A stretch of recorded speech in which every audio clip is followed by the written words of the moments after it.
Cool.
Two Eastern Conference title hopefuls are set to meet for the second time this season as league power Louisville City FC welcomes red-hot Memphis 901 FC on this Saturday evening in Louisville, Kentucky. It's the Beale Street Boys and the Boys in Purple on ESPN+.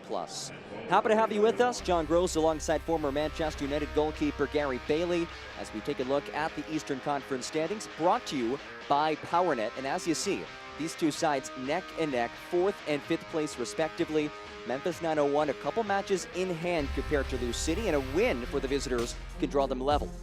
How about 8 in a row unbeaten for this red-hot Memphis 901 squad, Gary? Oh, it's a fantastic run. They had a very, very slow start to the season, but have they got going, or what? 4 straight wins on the trot. Probably makes them the form team in the USL at the moment. And look at Knight Pickering there. Just the level of skill from this young man is superb. Knight Pickering, as you see, 2 goals, 2 assists over his last 3 straight matches with a goal contribution. Yeah, and at just 19 years of age, the way he took that last goal, you saw him chip the goalkeeper, the awareness of where the keeper was, the skill level just to get that little chip absolutely perfect from such a young player. There's hope that this guy is going to go very far in the USL and perhaps a lot higher. On the flip side, for Lou City, the goals maybe not have been there at times, but Oliver Zemla has kept them in a lot of matches this season. He has 6 clean sheets from 9 games. I mean, any goalkeeper would dream of that sort of return, and he's made so many crucial saves. He hasn't been lucky. The reason why he's got the clean sheets is he's made the saves, he's kept his team in the match, and he's been invaluable to Danny Cruz and Lou City. Let's take a look at our Commonwealth Credit Union player to watch. A first-time starter, Martin Powells. He's played all of 4 minutes this entire season, Gary. In the 2 matches in which he's appeared. Yeah, I'm quite excited to see him play. He's 6'7", which for a soccer player is very, very tall. Only 24 years of age.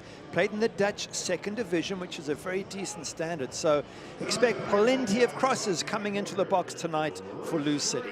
When these two teams played back in April, they played to a 1-1 draw. Expect some drama again tonight. 2 of the top teams in the Eastern Conference getting set for action. Lou City, Memphis 901. Kickoff and lineups coming up next on ESPN+.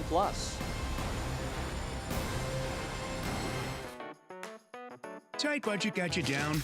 Catch a break with WBKI's Relief Week. This week, watch any WBKI daytime show and enter to win 4 box combo meals from Raising Cane's. Just look for the daily WBKI code word in any WBKI show, 10 to 4 weekdays. Then register to win. A new code word and a new winner each day. Watch and win all week on WBKI 58.1 from 10 to 4. Catch a break with WBKI's Relief Week.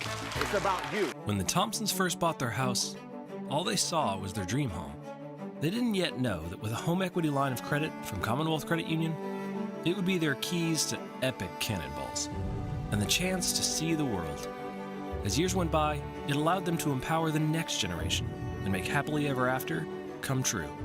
Which begs the question, what could your home be doing for you? Let's find out together. Commonwealth Credit Union. Here, we see you differently. Throughout life, you learn how to navigate challenges, big and small. Staying informed, to manage your time more efficiently, taking the right steps and making a plan to prepare for the future. This weekend you can get a free flu shot. Visit WDRB.com. Making the right decisions and staying on course all starts with WDRB. When we win, You win. we're partnering with Wendy's to celebrate all Lou City and racing wins with a free small frosty. No purchase necessary. Simply go to any participating Louisville area Wendy's the day after a win. Show the club's social media posts featuring Wendy's and claim your free small frosty.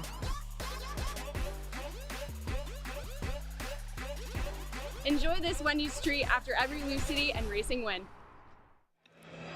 Back here at Lynn Family Stadium, this venue has been a house of horror for opponents throughout its history as we get you set for Lou City and Memphis 901. Kickoff just moments away, and we'll take a look at the starting 11 for these two squads. Tonight's starting lineups, as always, brought to you by Breeze Airways. Gary, 4 new starters in lineup for Danny Cruz. Yes, one of them is a winder, but it's not Josh, it's his brother Elijah there. He comes in, so does Owen Dom, Martin Powells and Cam Lancaster up front. To the bench go Oscar Jimenez and Wilson Harris, and out injured, Brian Omby and Jorge Gonzalez. On the flip side, for Stephen Glass and company, 8 in a row unbeaten. This is the 11 that he sends out. Yeah, just 2 changes. 1 fourth, Jelani Peters suspended, so Akeem Ward comes in, we think, at that left back position. And then new signing, Rodrigo da Costa starts, Dylan Borzak goes to the bench, and they're in a 4-3-3 shape. Again, those lineups brought to you by Breeze Airways. Here's our match referee, Eric Tattersall. We await his whistle. Lou City 6-3-3. Memphis 901 5-2-3. We talked about this 8-match unbeaten streak for the visitors. Let's not sleep on Lou City over its last 8 matches. 4-1-3, still a solid mark for them. It's solid, but not quite as good as they have been in the past, bearing in mind they were the Eastern Conference champions last year, and they just struggled to get the attack going. The rest of their game's probably good. They need to score more goals, but we'll chat about that. If anyone can make it happen, that man in picture, Cam Lancaster, can. 12 goals through 12 matches for Lou City, the fewest through 12 matches in club history. But away we go. It's Lou City in the purple kits, in the whites, Memphis 901. On this Saturday evening in Louisville, Kentucky. Second meeting of the season between these clubs. First time out, it was a 1-1 draw in Memphis. And the offside flag is raised. Gary, what are you looking to see in these first few minutes between these two sides? I think for Lou City is to get on top, to get crosses and service into Cam Lancaster, and of course the very tall man you can see on the far side of your picture, Martin Powells. As you said, 12 goals in 12 games, not very good. In fact, if you look at the two lineups, for Memphis, they've got 14 goals scored by their lineup. For Lou City, just 4. Normally it's the other way around. Normally it's Lou City who is scoring goals for fun. So that seems to be the issue that Daniel Cruz is trying to solve, and to get them on the attack and score goals is the aim for Lou City tonight. Last year, Lou City 3rd in the league in goals per match. Currently at 18th here in 2023, averaging just 1 goal per outing. It's a side that brought back 22 players from last year's roster, a league record. This will be a big test for Lou City as well, because this Memphis side, they've been tearing it up. They beat Miami 5-1 last time out. They've had 4 games on the road, 3 wins and a draw. Who does that away from home? 3 wins and a draw. I mean, you're happy just to get a couple of points on the road or the occasional win. To be unbeaten is fantastic. And one of just 3 squads in the league currently unbeaten on the road. 3-0-1, as you said. And it's been a different story for them on the attack. They are as diverse as you'll find in this league. 9 different goal scorers, 6 players with multiple goals this season. I think that's a very good solution to have for a coach, because then you're not dependent on one player. That player gets injured, you're in trouble. There's Powell's, his first touch. And he's muscled off of it. Some contact at the end of the run, goal kick on the way. Well, it is a beautiful night here in Louisville, and you really can't beat this. 85 and sunny, Gary. Perfect for soccer, isn't it? Perfect to watch soccer as well. On the sideline there, get a bit of sunshine. Absolutely. And the weather report brought to you, as always, by Advanced ENT and Allergy.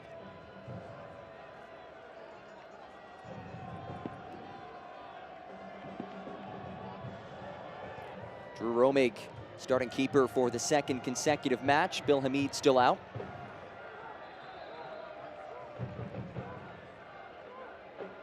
I'll tell you who's also out, which is important. Luis Fernando not starting. Didn't start the last match, and they still scored 5 goals. So again, credit to Memphis and to their coach Stephen Glass, that even without their star striker, their top goal scorer, they're still able to find goals. Lapa rolls through, a lot of space to work with here, and it was too good to be true. Offside flag is raised. That's their threat, isn't it? On the counter-attack, playing into space. Just didn't quite get that one right, got caught offside, but you could see that Knight Pickering was waiting, DaCosta was waiting in the box. So they do move in transition very quickly and very well. Commonwealth Credit Union has been bettering lives in the communities they serve since 1951. To learn more, visit WeSeeYouDifferently.com. Oh, a lovely ball over the top, and then the flag is raised on the opposite side. Powell's a bit too far beyond that back line.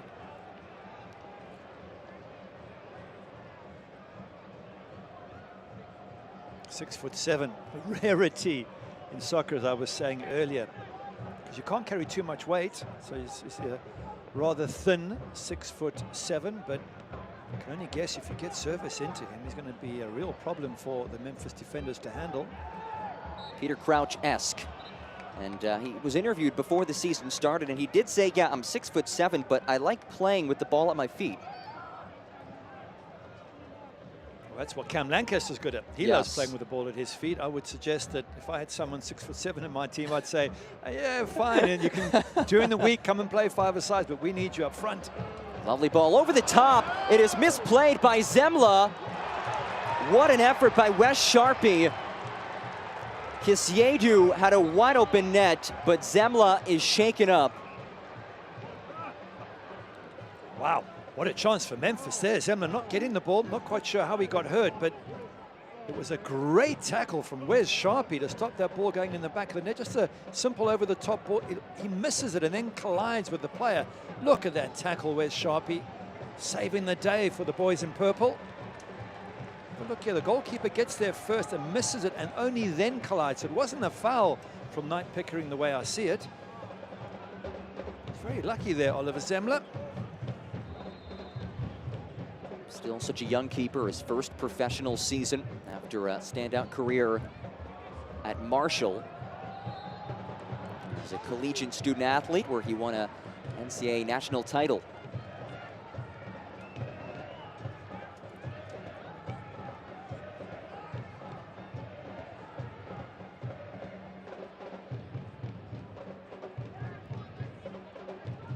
Definitely think Oliver Zemmler is going to have to buy Wes Sharpie a beer or two after the match if they if they go on and win, because that was just great defending, and it was actually a bad miss from a player we picked out as having been in stunning form. 6 clean sheets in 9. He hasn't made any errors that I can think of. It's the first time I've seen him really miss something, and fortunately for him, his defense bailed him out. He's been beyond solid in the back this season, leading the league in goals against and clean sheets. There's Owen Dom. His first appearance of the season. His cross booted out for a throw. There's Dom, the New City Academy product. I guess we shouldn't be surprised that Memphis have already fashioned a great opportunity. They're top in the league and the whole USL with expected goals of on an average of 2 per game. Also lead the league in shots. You get the sense Zemmler's day far from over in terms of having to deal with strikes in his direction. There's Lapa. Days to work with for Kelly. Centering feed, takes a deflection. And again, a fine defensive play in the back by Sharpie. This time it was Pickering who was in the doorstep. It's a great chance for Knight Pickering. It comes to him. Instead of hitting it first time, he sort of struggles to control it, and then his shot gets blocked. It's another very good chance for Memphis. 9-01 in the space of the opening 7 or 8 minutes. Both times it has been Wes Sharpie, key piece of this back line, who has now started the last 5 matches after missing the first 6. Lenny Cruz said he's done such a great job since coming back from that injury. In fact, you asked Danny a question. You said to him, who's your most improved player, most effective? And he actually came back and his answer was Wes Sharpie. You can see why. Absolutely, making key plays early in this one.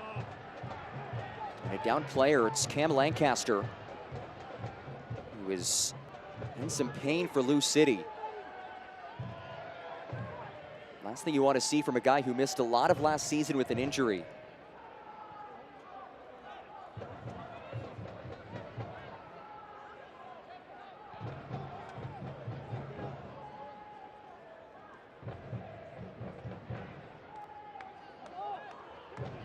Lapa knocks it back, and it's one away by the home side. There's Powell's.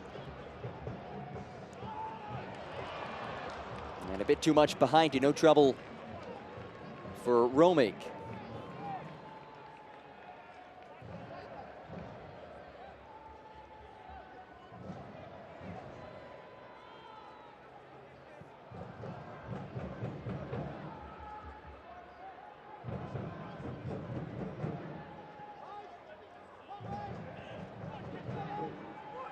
Kelly's long ball. Pickering tracks it down. Pickering chops ahead. Lapa gets it back, and he's muscled off of it. Amadou Dia, reigning Team of the Week selection, wins it back for Lou City. Again, lovely play from Memphis in the box. Bruno Lapa, fantastic little 1-2 there after Knight Pickering and built up the chance down the right-hand side. And it's such an impressive start from the visiting team. It's a side unbeaten in its last 8, and its success, of course, dates far beyond just this season. Last year, the best season in club history, but lost a couple of key players, but most notably lost its coach in Ben Pierman to Charleston Battery, but Stephen Glass has come in and really picked up where they left off a season ago. Yeah, he struggled in the first few matches, and we're all looking at it thinking, well, you know, understandably so. They've lost Ben Pierman, as you mentioned, lost a number of key players, but has he turned it around or what since then? Dia rolls ahead. Lancaster just a step behind it.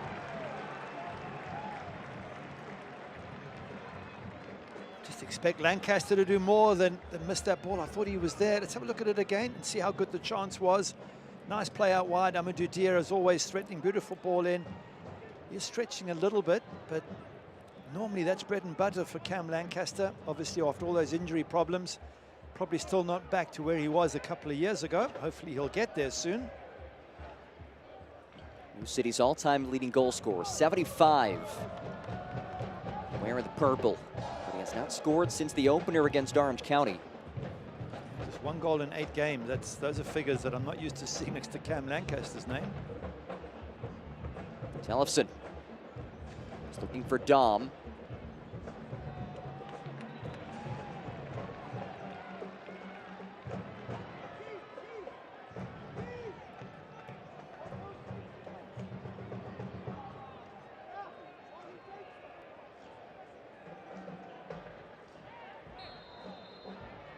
And now Lancaster, one called for the foul.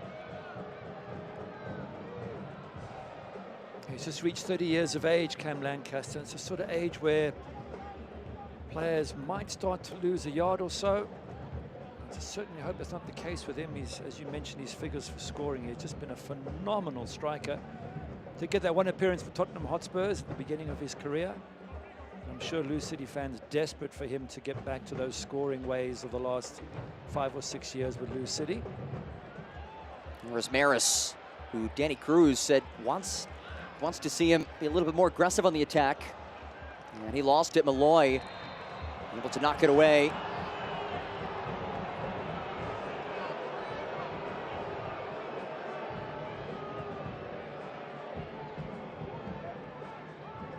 Dom there.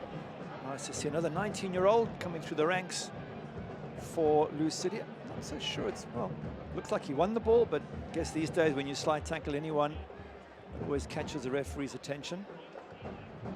And you just mentioned Cam Lancaster and some of the attacking issues that this squad has had. You figure that he is a part of the equation, the solution to try to turn the corner offensively for this squad.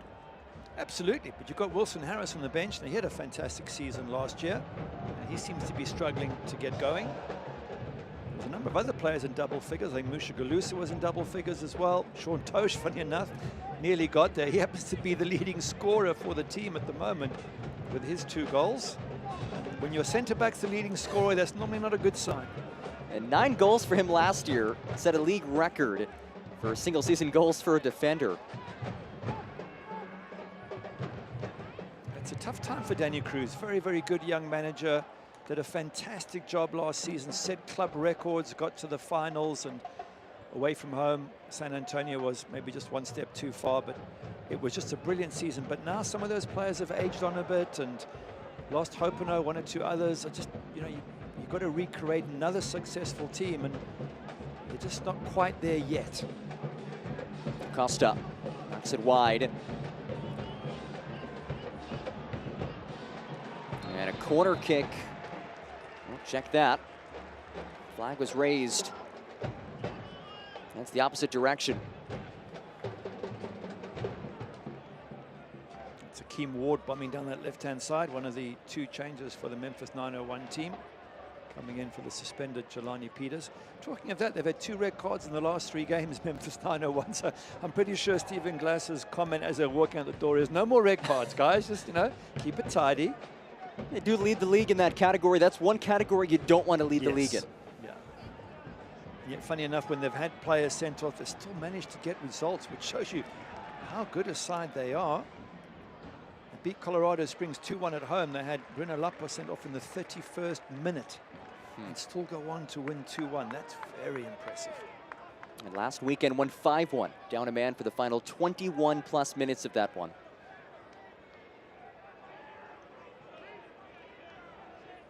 A match that saw 5 different goal scorers, really a microcosm of what we've seen all season for Memphis 901 and their very diverse attack.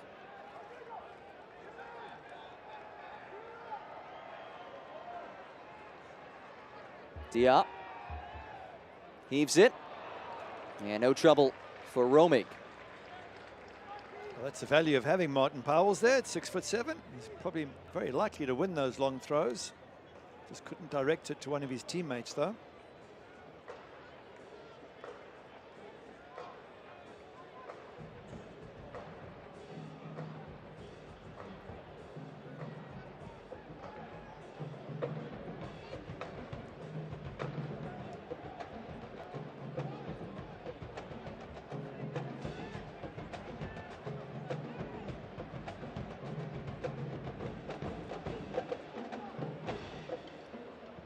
Tosh.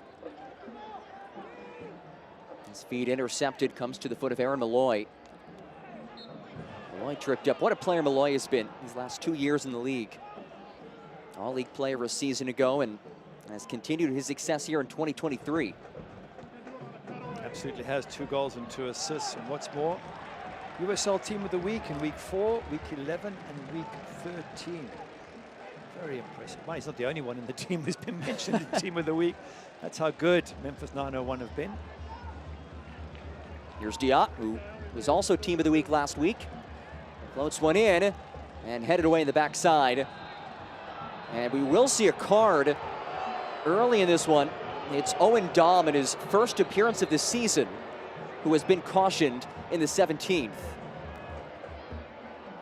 He was warned a few minutes ago when he had that sliding tackle, so referee Eric Tattersall probably given him one chance and decided now the yellow card has to come out.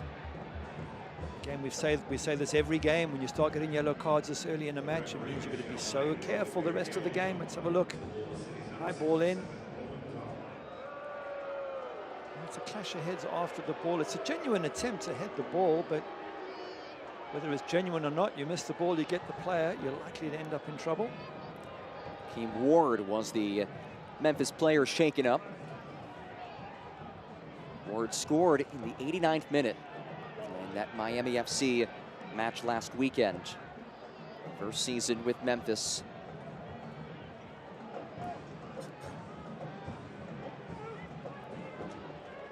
Danny Cruz just asking questions and trying to figure out what to do, speaking to the 4th referee there, the assistant ref. We always feel sorry for the 4th ref. He gets non-stop pressure from both managers, from all the fans behind. It's not the most thankful of jobs to do. No. That last yellow card brought to you by World of Beer. It's Danny Cruz squad to turn the page after a pretty shocking result last time out, 0-0 against Hartford Athletic. Hartford came out in a 5-4-1, really put numbers behind the ball, but didn't seem too pleased with that performance, and really understandably so, given the positioning of the table. Oh, nearly a giveaway at the back. Whisked out of danger. On that point about the Hartford match, they did get an XG of 1, so you would have thought they would have got that 1 goal somehow, somewhere. It didn't quite work their way. I think that the one that really shocked them was their last home game, losing to FC Tulsa. To Costa, again offside. Now losing at home 2-1 to FC Tulsa with a 89th minute winner for Philip Goodrum. And the XG then was 2.38 to the visitors 0.62. So with 2.38, you score at least 2, maybe 3, you should win comfortably. Losing 2-1 was a real blow to their hopes. I think it's one of the biggest crowds they've actually had. Yeah, was at that match. For a midweek match, it was. 11,434 fans. Wow, great support there at Lynn Family Stadium. You hear that support now turned into some boos. Maris whistled. You mentioned that XG and just not capitalizing on the opportunities. That goes back to what Danny Cruz told us earlier in the week. He said they're just missing way too many easy chances. Yeah, there was one in the last match that Musha Galusa just fired over the bar against Hartford. 12 yards out, just the goalkeeper to beat, didn't even hit target. Malloy sprays one in, and Dom heads it out of there.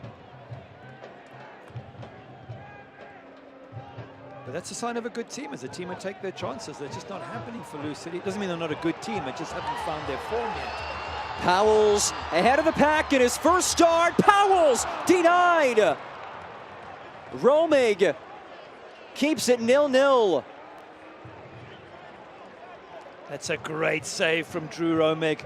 You could see Powell's just opening up his hip, aiming for the goalkeeper's left-hand side. Powell's right-hand side. Have a look at it from here. He gets away. Lovely ball through. He's got yards to work in. Now watch, as he gets here, just opens it up, and the keeper reads it perfectly. Fantastic left hand to push that ball away from danger.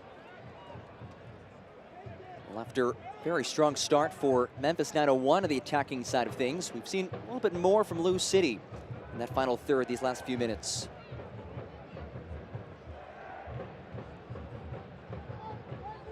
was to be critical of Martin Powell's from there. I think you've got to get a little bit of height on the ball, get it over the goalkeeper's body, and make sure he doesn't have a chance to save it. I'm not saying it was a bad shot, it was a decent shot, but just was enough to allow the keeper to make a really good save.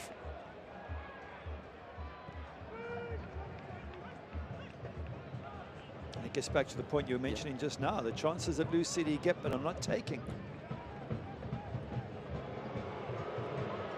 There's Akeem Ward. See him back on his feet.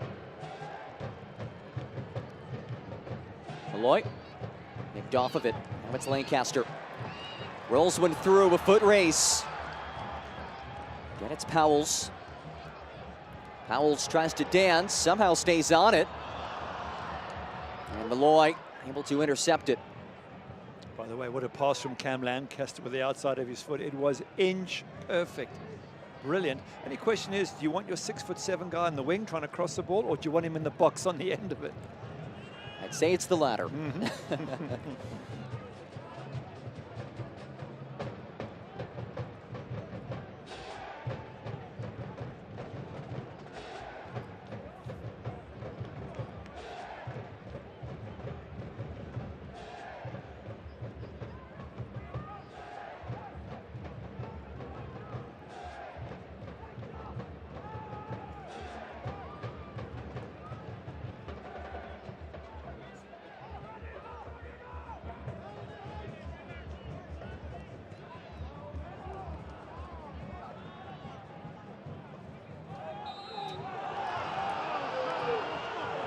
Free kick on the way.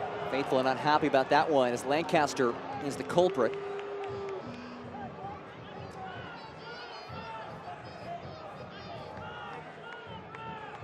Let's have a look here. Doesn't really, I'm not even sure that's a foul, to be honest. There's very minimal contact, and players these days are very good at going down and making it look like they've been fouled, but I didn't see that one as a free kick, to be honest. But anyway, it's impossible for the referees to get everything right, and maybe he was right and I'm wrong, but I do sympathize with referees not getting a chance to have a replay like we get. Fans, when Lou City wins, you win. This season, Lou City has partnered with Wendy's to give you a free small Frosty if the boys in purple win. No purchase necessary.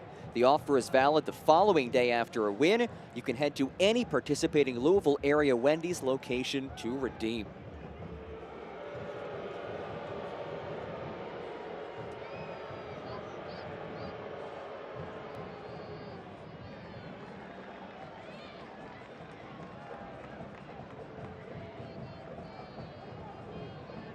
Just past the midway point of this first half, what have been your early impressions?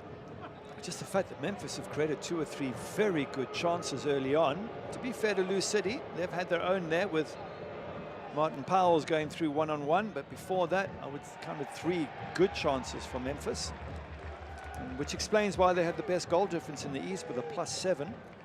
Funny enough, Lou City are a -1 goal difference, but that's probably because they conceded 5 against Sac Republic and 3 against El Paso, 2 outlying games for them. But again, to your point, Memphis away from home, they have looked the more likely to score so far. Long way to go yet.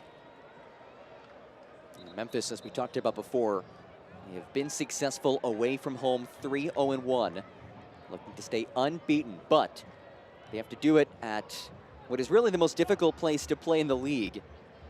Lou City 27-5-2 at Lynn Family Stadium since they opened things up back to full capacity in June of 2021. They've been brilliant at home, but this season, out of 5 matches, they've won 3 and lost 2. So you start to see a vulnerability. But to be fair, they've got a lot of injuries as well. I mean, when we chatted to Danny Cruz, you had to feel sorry when we asked about the injuries. He said, have you got a pen, a pen and paper and a lot of time? But Kyle Morton's out, Brian Ownby, who for me is probably their best player, out, Manny Perez out, Carlos Mogul's out, Niall McCabe, Jorge Gonzalez, but they're all crucial players, but especially Brian Ownby. Ownby suffered an injury early in last weekend's match against Hartford Athletic. Major loss for them. They play the advantage as Lapa's able to knock it out wide.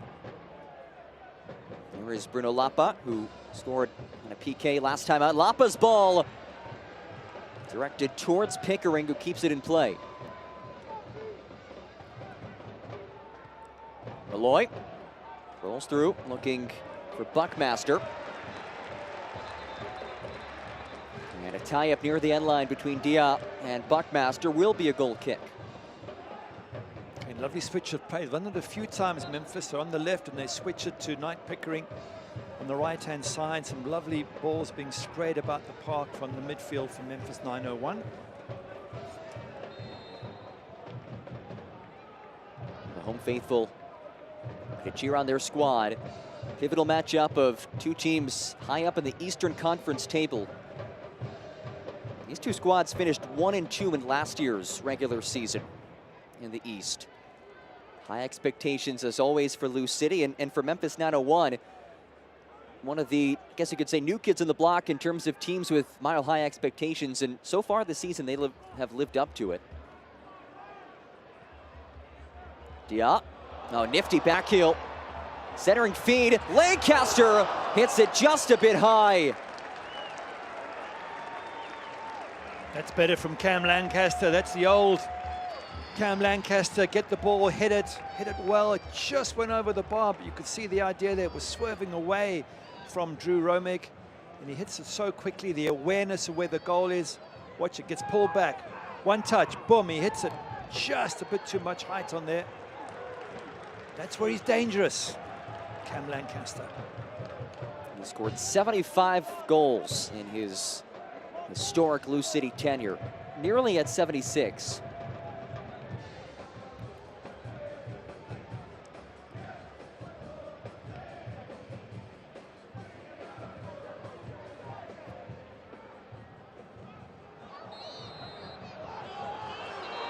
And Powell's not too happy about that call. I like your reference with Peter Crouch. Those that follow the EPL, especially going back, what was it, 8-10 years? Same sort of height, 6'7", gangly legs. But it can be a very effective target man. Fancy him to win those though, not instead of giving fouls away. And it looks like the referee's just counting his fingers saying it's enough now, but he was already falling before the ball came instead of winning the ball. I'm not quite sure whether he tripped over his feet, but he's on a final warning for the ref. I don't think there's too much doubt about that. First start of the season for the 6'7" Dutchman. Had only played a total of 4 minutes in his two previous appearances. Getting an opportunity today with the aforementioned Brian Owenby out with an injury. Of course, they do have Wilson Harris on the bench. And we'll always enjoy seeing him and Cam Lancaster together. So there's an option for Danny Cruz if his attack can't get going in this match.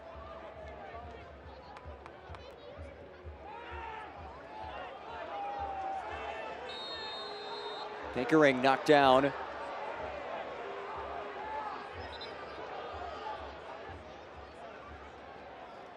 There's Aaron Malloy back on his feet, the captain with Weston Paul remaining out for this club.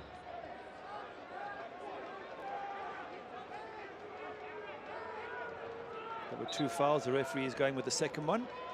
One on Knight Pickering, who looks a very effective player. I mean, we know he's been scoring goals. 2 goals, 2 assists last few matches. Just looking at him down that right-hand side. And this, at 18 years of age, he could be a very, very special talent. Last August, being the youngest signing in club history, scored a bicycle kick goal in his debut. And this one stays in the area. And Acosta got a bit too physical. Either he did, or Amadou Dia very cleverly went to ground and won the free kick. I'm not quite sure which of the two it was. Acosta, judging by that grin, seems to think it's more of the fall. Let's have a look at it and see how much contact there was. It's his bad header that goes up. He's already gone down. That's winning a free kick. Very shrewd there from Amadou Dia. Hey, I bid on it, as did Eric Tattersall. That's the man that matters.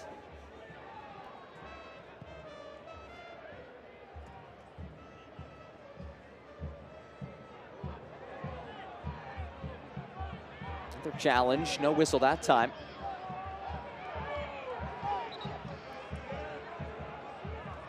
Stephen Glass is getting a bit animated because there was a clash of heads there, and the rule is that the moment there's anything to do with the head, you have to stop the game. Carson Vom Steeg, the one in pain.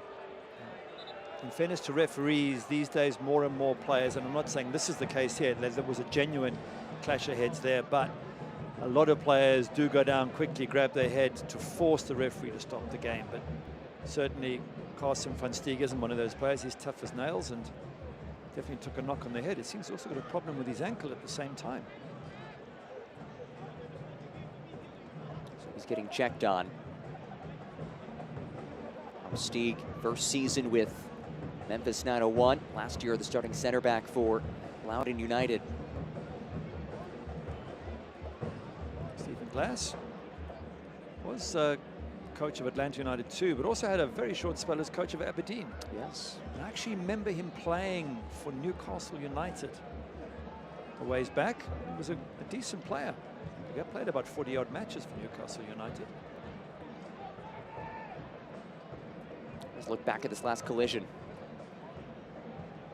Just there, you'll see it's more shoulder than head, to be honest, but either, and maybe he lands awkwardly. Let's just hope he's going to be okay. It seems like it. Steeg able to walk off. You mentioned Stephen Glass, his ties with Atlanta United previously, was with Atlanta United 2, was also the interim head man for the first team for a short stint.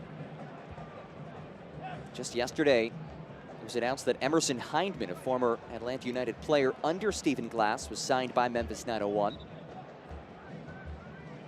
I think he also played for Scotland. It might only have been once, but I do think he's a Scottish international as well, which is a real top-class achievement there from Stephen Glass.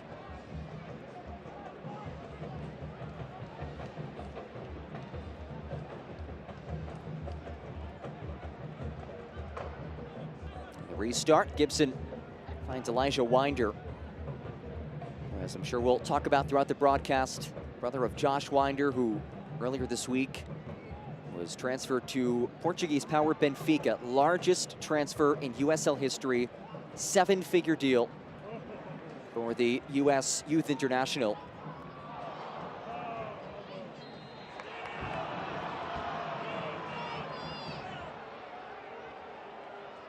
As Buckmaster rises back to his feet, but both Winder brothers came through this Lou City Academy. Danny Cruz talked to us about how proud this entire club is of Josh Winder. It's a record-breaking sale, not only for Lou City, but for the league in general.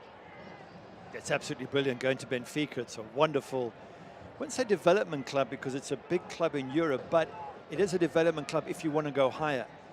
Because all the top leagues, EPL, the big Spanish giants, Bundesliga giants, all watch Portuguese football. So it's a lovely stepping stone for him, and maybe he can go from there and go on to even bigger things. We'll start with the second division team.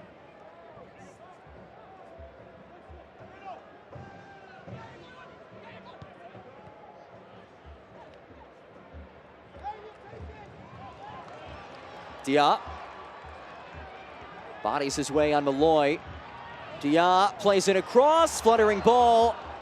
Von Steeg heads it out of there, and again he's shaken up.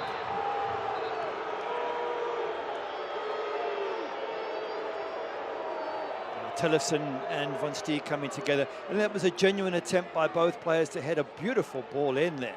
Just floated in perfectly, and both players absolutely committed to the cause. Amadou Dia, this is a brilliant cross, going away from goal, flicks it up. Both players go for it, smash their heads together. It's a great clearance from Von Steeg, but for the second time in a few minutes is not good. And I'm sure the medical staff will be very concerned this time. But great defending, putting your body on the line for the cause. For the second time in a handful of minutes, Carson Vom Steeg getting his head checked on. Sorry, they're just giving the traditional signal for a change. I think the medical staff is saying nope. Again, Tellefsen, they clashed heads after Von Steeg clears the ball, so they're going to be in trouble with the referee when that happens. Rasmus Tellefsen shown a yellow. No nastiness. Both players going for the ball, but it's Right. the same in midfield. You can go for the ball, miss it, catch the player, and you're going to get a yellow card. Concern here again is if you get a head or concussion issue twice in the space of a few minutes, and I think most medical staff would be very, very cagey about continuing. Let's wait and see.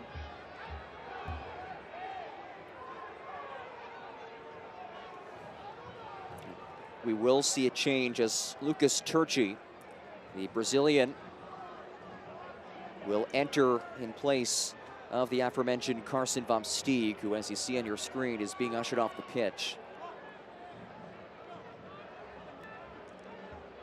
You look at who's available for Memphis 901. 5 outfield substitutes, 2 of which haven't played for the club yet. So Turchi, one of just 3 available outfield subs who has played for Memphis 901. And the 6'4" center back from Brazil will replace Carson van Steeg. That's a problem for Stephen Glass. You want some depth in your squad over a long season.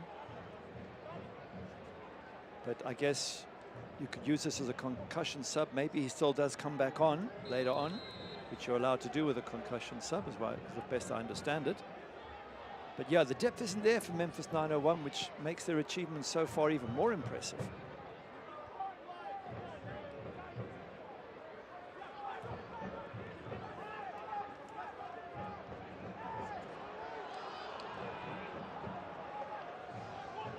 There's Malloy. One touch for Jeremy Kelly, who scored last week in the first minute, 58 seconds into the match, on a blast off a corner kick that found him top of the 18. Fastest goal in the league this season.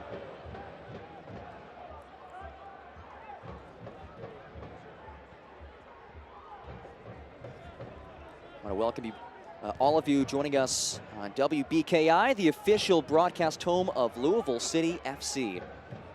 John Gross alongside former Manchester United keeper Gary Bailey. As Rodrigo da Costa is shaken up.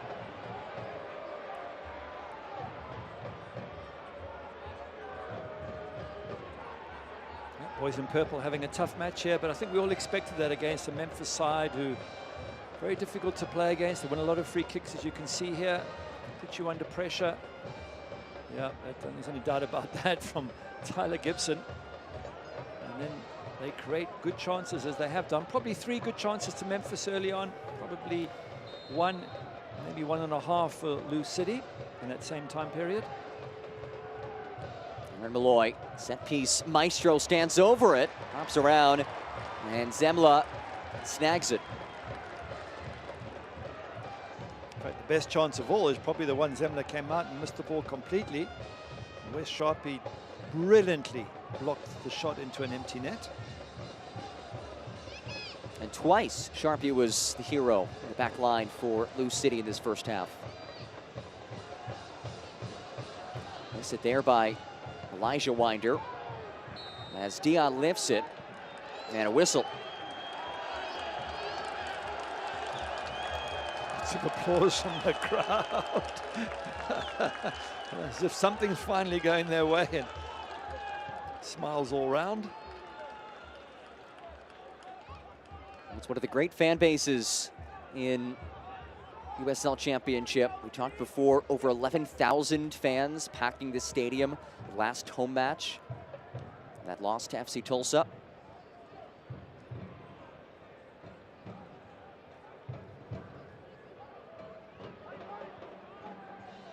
Malloy. Diak got a toe on it.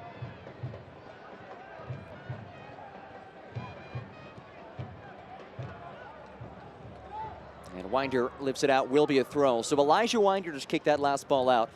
Let's take a look back pre-match. Josh Winder taking things in. He is still in the U.S. until the end of this month. He won't head over to Portugal until then, but he has been shut down, will not play for Lou City. But wow, what an unbelievable career he's had so far at Lou City, and a bright future for him ahead. Yep, just sat next to Carlos Mogul, who's injured. They seem to be enjoying the match, and yeah, what an incredible future. What a lovely opportunity, because Benfica is a top club, and it's a top club in terms of bringing your skills on, giving you the chance to go on and do great things in Europe. And he couldn't have picked a better spot to go to. And it's a lovely country, Portugal. They are football mad, soccer mad, and they've got some great coaches, great players there. So, and no doubt he'll come back fluent in Portuguese, which will be great for trips to Portugal and Brazil. Absolutely. You mentioned their success in Portugal, 28-time Portuguese champions.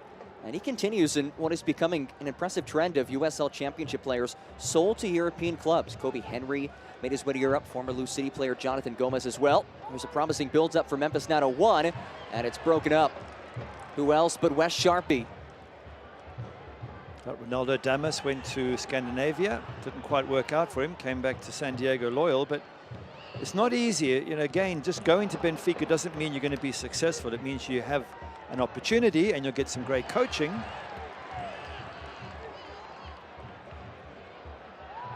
Ward nearly took it away. And there is the whistle.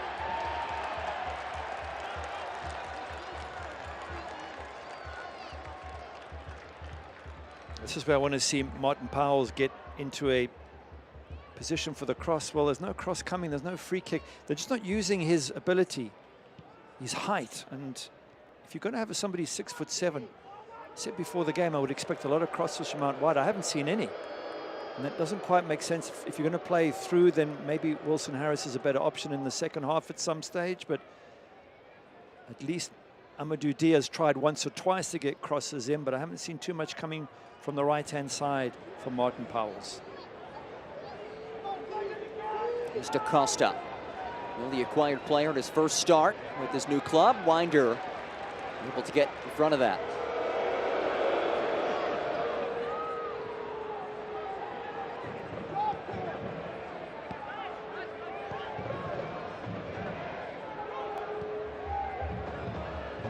Lapa turns into some space. Lapa lets it fly, and a skipping effort, no trouble for the sure-handed Ali Zemla.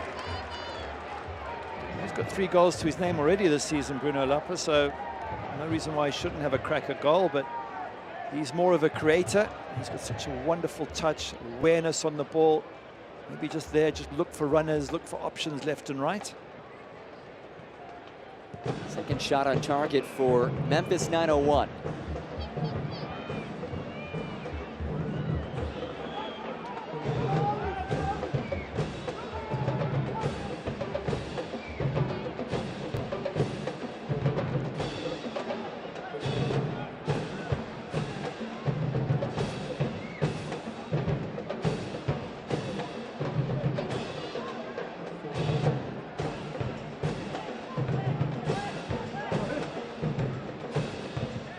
Sharpie. He's looking long, instead sends it about 2 rows deep here at Lynn Family Stadium.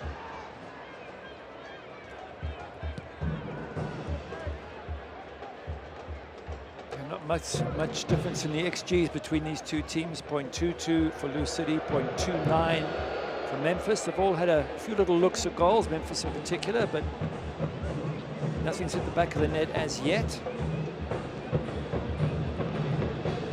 Been the story of Lou City's season so far, but not the case of Memphis. They've been regular scorers. Here's Dia looking to kickstart something. Dia plays one goalward.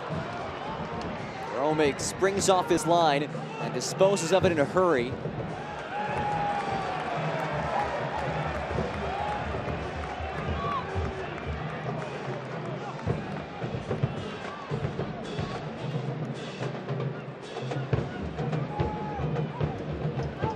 Indications suggest 3 minutes of added time.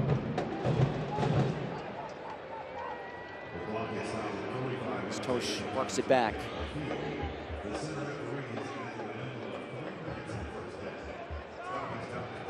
Lancaster hustles after it.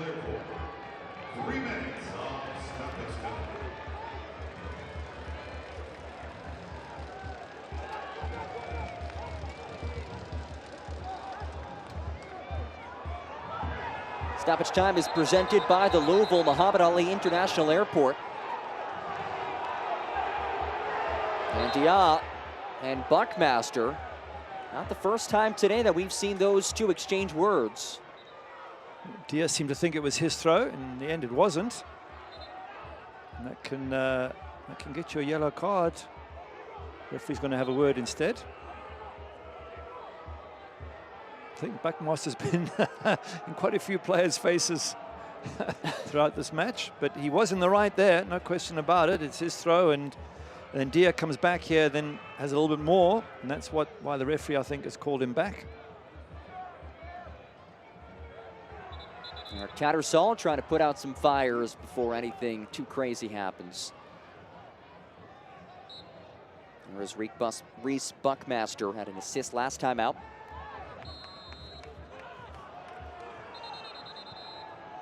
Shove in the back from Knight Pickering, and they get another free kick. Another free kick's given away, which makes me think second half, if it continues, the yellow card's going to come out a lot more regularly from the referee, Eric Tattersall. He's been warning players, he's been adding up fouls, and I think second half they might just push him over the edge to give out more cards. Pickering. Lapa paces into space, rolls centrally. Pickering! He's on fire! A fourth consecutive match with a goal contribution.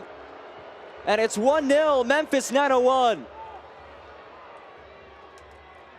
That's a brilliant strike from Knight Pickering, absolutely stunning. What a left foot he's got. He dispatched that with power and pace and accuracy, and he started the move.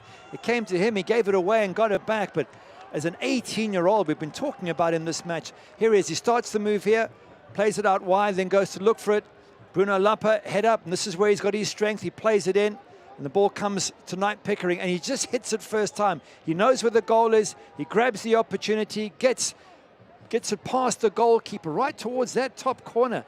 That is a fantastic finish from the young man with a very, very bright future. Fourth goal of the season for Pickering. Over his last 4 matches, now 3 goals and 2 assists. We still have 45 minutes left to play. Wow. That sort of finishing will get MLS sides keeping an eye on Knight Pickering. Of that I'm sure, because that is quality. Pickering on an absolute tear as of late. Makes it 1-0, Memphis 901, 5-0-0 when scoring first this season. And there is the whistle to wrap up the first half of play. And just before these two sides made their way to the locker rooms, that young man made his presence felt. 1-0 is the scoreline, Memphis 901 up at the break. Your thoughts on that first 45, Gary? Well, probably just deserved for Memphis. I felt they had by far the better chances in the first half and looked more in control of the match, but still, it's a great finish. For Lou City, a lot of question marks now. They're really struggling to get opportunities. Not sure Martin Powles has had enough impact on this match, so I would guess Danny Cruz will be looking to his bench and to Wilson Harris in particular, maybe 1 or 2 other players who can come on and freshen things up. But Lou City with it all to do in the second half. Memphis 901, a 1-0 lead over Lou City on the road, looking to get things done in a hostile environment. Halftime is presented to you by Breeze Airways. Nice, new, and non-stop. That's the Breeze way. 1-0 through 45 minutes. Back after this on ESPN+.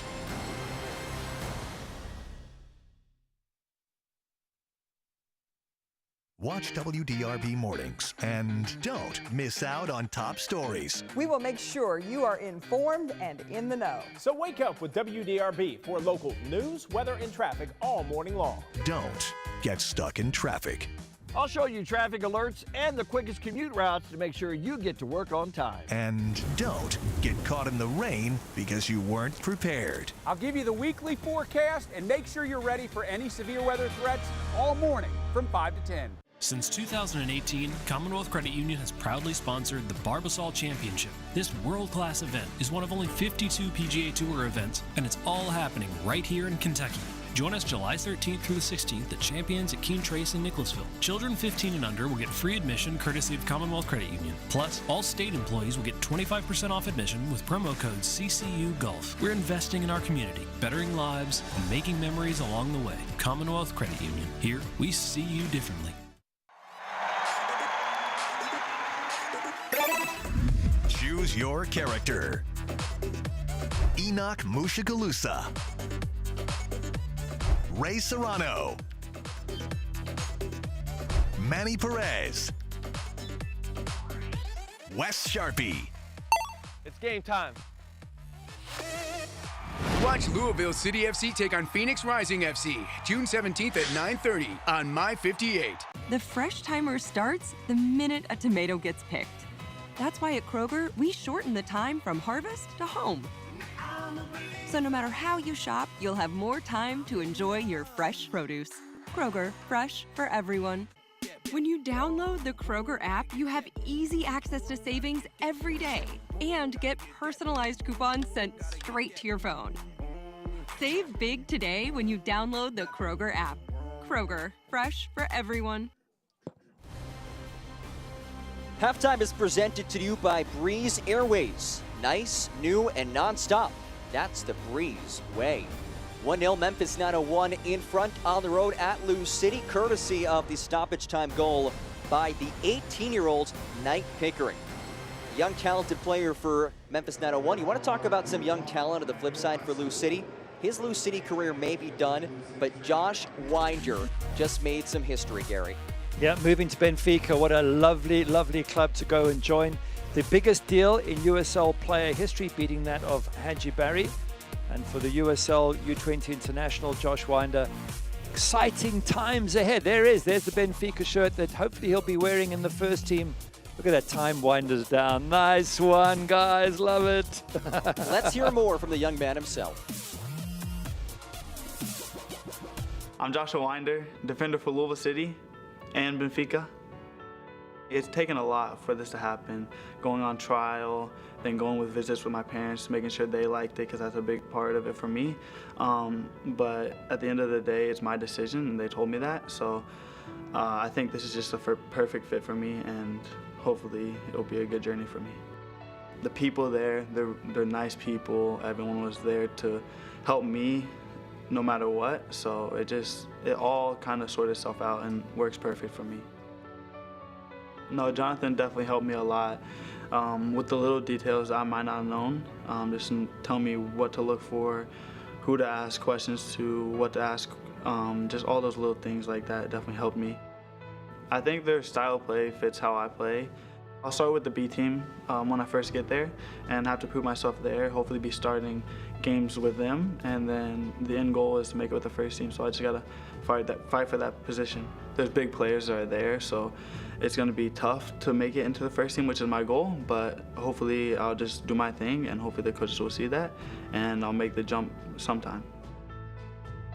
People don't think of Louisville and think of soccer players or anything like that, so it's definitely been awesome for me to be the one that people think of when they hear Louisville and soccer in the soccer world.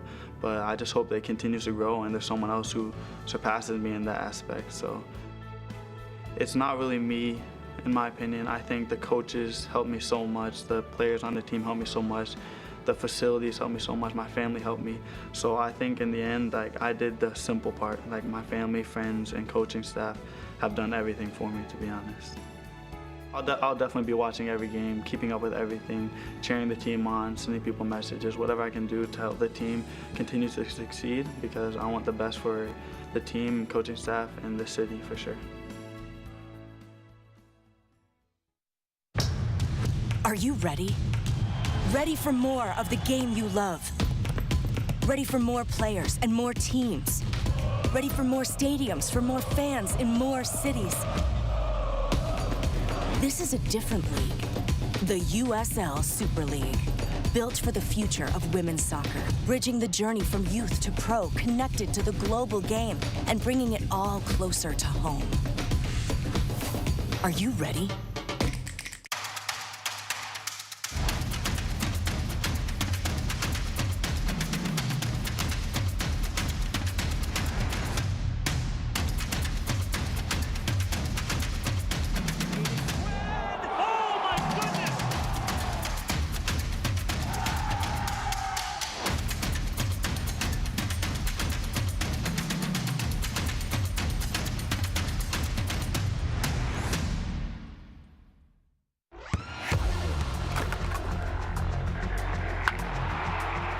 We all have goals.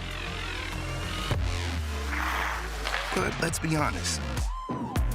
Most of us aren't going to be professional athletes. But if your goal is to finish your degree, we can help. Come to a university that puts your goals first. Bellevue University, your partner in finishing goals.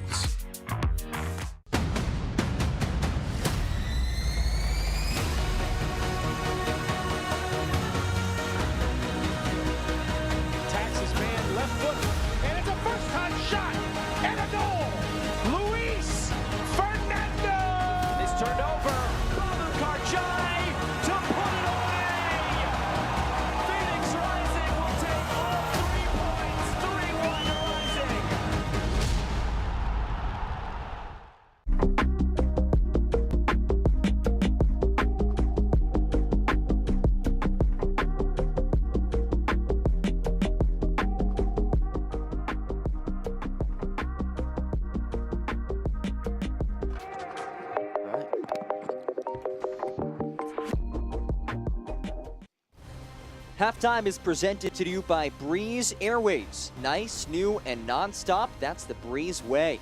Memphis 901 FC having its way early in this one. 1-0 over Lou City, courtesy of the Knight Pickering stoppage time goal to end the first half.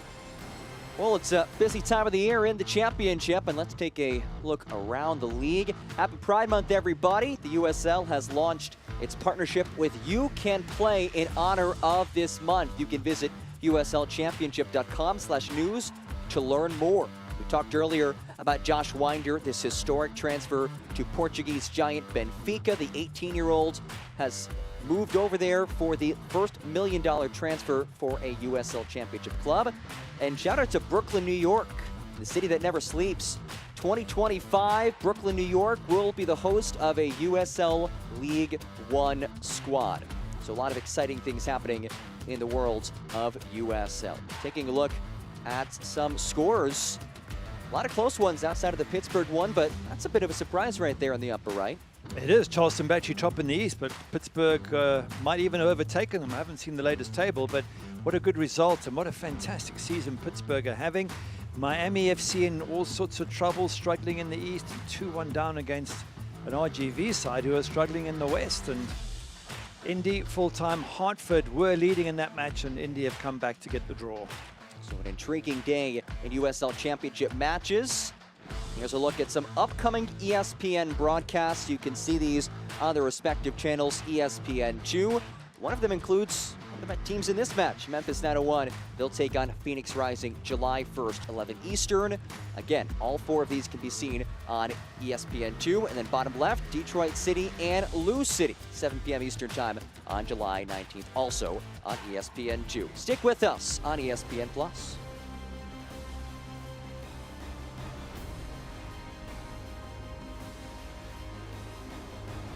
1-0 is the score. Memphis 901 in front. Back after this from Louisville, Kentucky. This is Aaron. Aaron is responsible for prepping the stadium for Lou City game day. His team puts in a lot of work, transforming this into this. But weather can get in the way. So to ensure the crowd will be safe, they call Mark at WDRB for the official green light to play. Making the right call and keeping everyone safe. WDRB Weather, the source. Since 2018, Commonwealth Credit Union has proudly sponsored the Barbasol Championship. This world-class event is one of only 52 PGA Tour events, and it's all happening right here in Kentucky. Join us July 13th through the 16th at Champions at Keene Trace in Nicholasville. Children 15 and under will get free admission courtesy of Commonwealth Credit Union. Plus, all state employees will get 25% off admission with promo code CCU Golf. We're investing in our community, bettering lives, and making memories along the way. Commonwealth Credit Union. Here, we see you differently. Choose your character. Wes Sharpie. Rasmus Delofsen. Enoch Mushagalusa. Ray Serrano. Vamos, Morados. Watch Louisville City FC take on Memphis 901 FC, June 10th at 8 on WBKI. WD DRB and WBKI are the broadcast home for Lou City FC Live. Tonight's game was presented by Commonwealth Credit Union. We see you differently.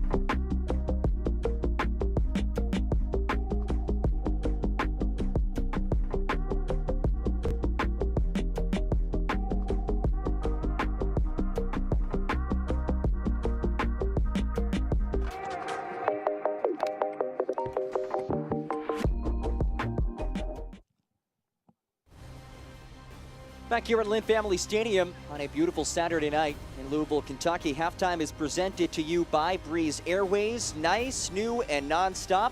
That is the Breeze way. Let's take a look at tonight's highlights brought to you by Pave Masters. And Gary, it was a pretty interesting first 45 minutes. Certainly was. Memphis 901 on the attack early on. They had a couple of little chances, really good ones. And here, the ball gets knocked in and it bounces to, is it Knight Pickering? Yep, he has an effort once again blocked as it was before by Wes Sharpie. And they kept creating chances. I counted about 3 chances early on for Memphis 901. Then this chance from Martin Powles. He's through one-on-one with the keeper. And Romeo makes a very, very good save down to his left-hand side.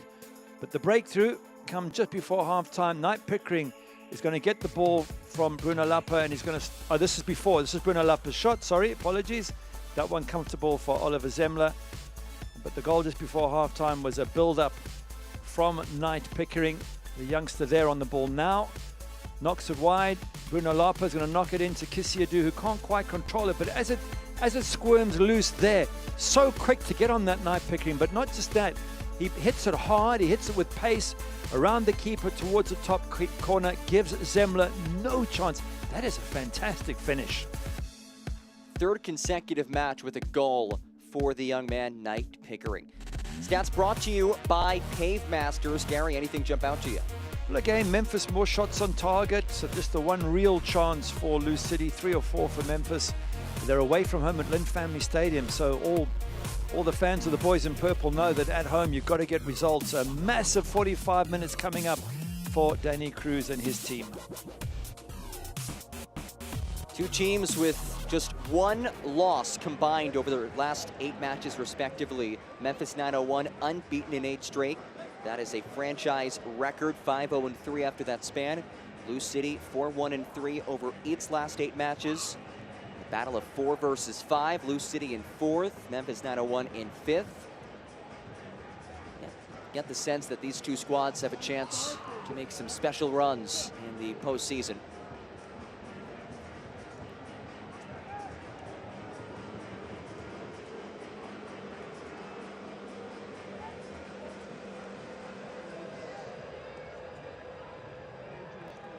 Couple of changes at halftime. Ray Serrano enters for Martin Powles, whose first start of the season comes to an end through 45.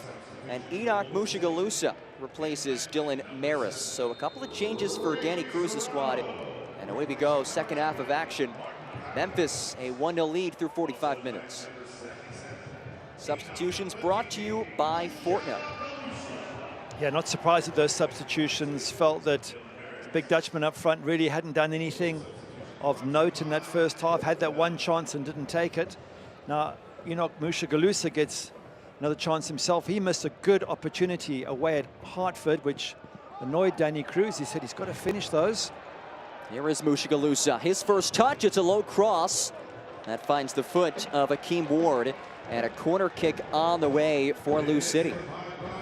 Does it change Ray Serrano? Well, he needs to impact more. He was initially a youngster. He's still only 21, but he needs to come on and change matches, as does Mushagalusa. So 2 changes, not surprised Danny Cruz. He's looking for a much better second half from his team.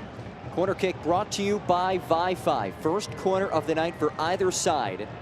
Comes in the 47th minute, and it is Serrano who takes it. Pinballs around. Unconvincing clearance, finds that of Gibson. Lancaster got a toe on it.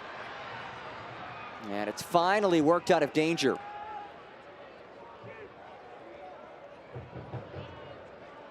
Well, Danny Cruz is just going to want all-out action here, pressure, getting balls wide, giving the strikers something to feed on. I think he would have been more than just a little bit upset with them at halftime with that first half performance.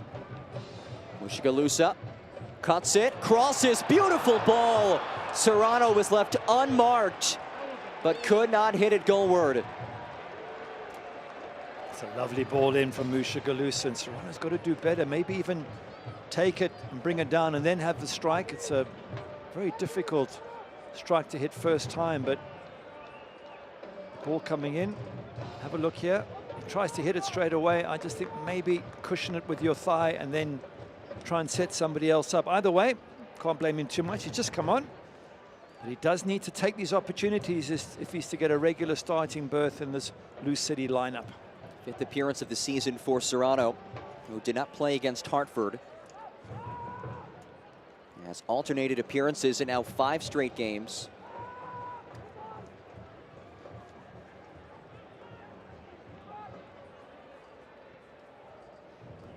I think for Ray Serrano, and I don't know Lou City as well as the coaches there know them, of course, because they're with them all the time. So I say this in a guarded nature, but you want to be something like a Brian Ownby. You want to be a player who comes on and really impacts the match. Lovely, assists, scoring goals, be effective. That's what we're looking, I would think, from Ray Serrano now. Floated ball, and the flag was raised. Costa copy on that back line. One of 2 recent additions for this already high-powered Memphis 901 squad. Costa acquired via transfer from FC Tulsa in exchange for Philip Goodrum. High-level goal scorer. DaCosta departs Tulsa as really the greatest player in club history, club leader in goals and assists. Today in his first start with Memphis 901. Gibson knocks ahead, finds Dom in stride. Dom looking for Mushagalusa. That duo could not convert. That's it, better from the boys in purple already. Getting behind the back line of Memphis 901. The ball pulled back, just wasn't the best there from Dom, but he got himself in a great position. And that's what the home faithful will be hoping for more of in the second half.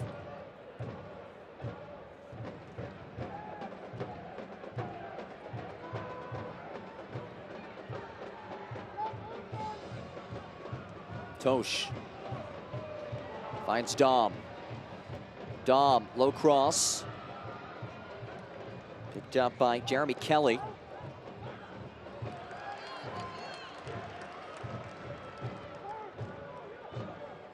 Gibson.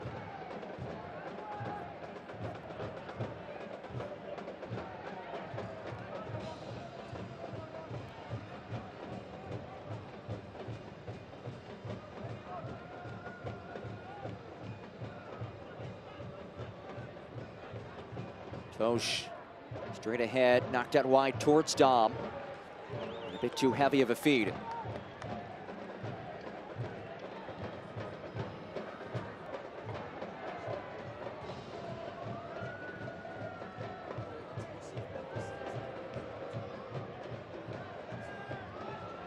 A physical challenge. Lancaster wins it towards Serrano. Pinballs around. Serrano flicks on, and it's booted out of there by Turchi. It's a better attitude from the boys in purple, led by Cam Lancaster. Certainly have come out determined to put Memphis 901 under pressure. Dom could not control.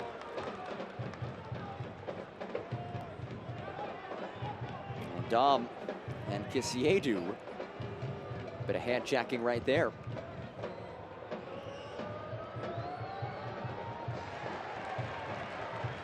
And Press wins it back for the boys in purple.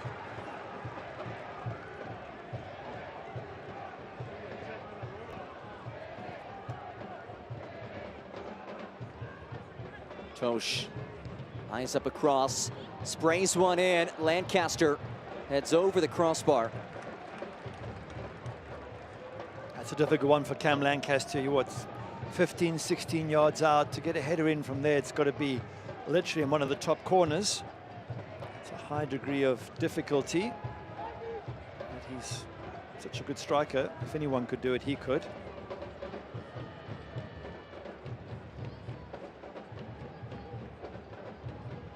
Fourth start of the season for Drew Romig. Second straight match that he has the starting spot with Bill Hamid out. When you think they've got no Bill Hamid, no Luis Fernando, no Jelani Peters, who's suspended. Mind you, having said that, we also read a list of, of players missing for Lewis City. So I guess, you know, that's how it goes. And players who come in have got to do the job, which they have so far for Memphis. Again, massive credit to them that away from home, it's 3 wins and a draw. Now here they are 1-0 up at Lynn Family Stadium. That is just phenomenal away form. You talk about the slew of players out, mainly for Lewis City, but a handful for Memphis 901. And you and Danny Cruz were talking about how that opens the door up for opportunities for other players. Try to seize on it. We'll see if anybody can step up today for Lewis City. Yep, back to that point about Ray Serrano, Musha Galusa. These are the players who you need to really impact the game. You need to be a top goal scorer like Cam Lancaster, a great assist and goal scorer like Brian Ownby. These are the players who regularly used to perform for Lewis City. What a lovely build-up this is. Numbers an advantage as a great save is made by Zemla.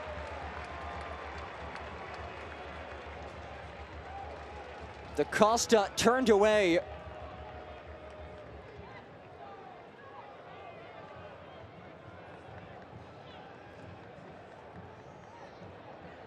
It's a good save from Oliver Zemla. And Da Costa just showing, as you said, why he's a record holder from FC Tulsa. Fantastic right hand there from Zemla.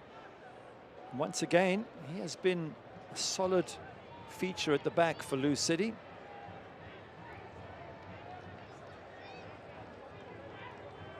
First corner of the night for the visitors. It's Malloy who plays it in. Kisiedu.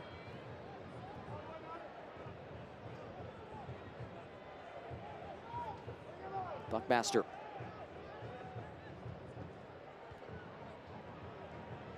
And Lancaster controls. Looks to kickstart a counter, and it's broken up well by Buckmaster. Right back up by Lancaster. Lifts it ahead. Mushigalusa. Space to work with. Mushigalusa rolls centrally. Turned away. Romig the save. Second strike doesn't get goalward. And a free kick awarded.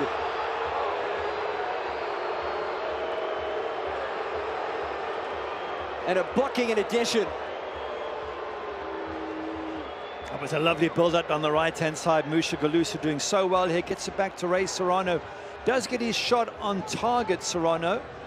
But good save from Drew Romig. Not for the first time. And then that shot blocked. So for Lewis City fans, certainly a lot livelier in the second half in attack. And some good defending from Memphis 901. Lupper was already falling when he went down.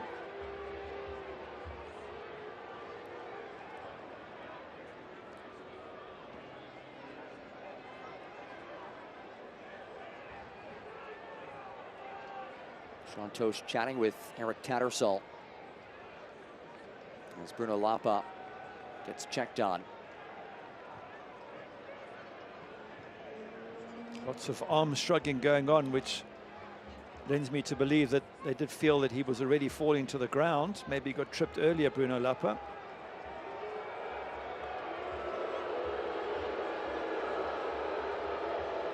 Tyler Gibson shown a yellow card for the second consecutive match. Am I right in saying that's 3 Lewis City players with yellow cards and not 1 for Memphis? That is correct. Tellefson, Gibson, and Dahl. It's amazing again that Memphis on the road, not a single yellow card. Very disciplined from Stephen Glass's team.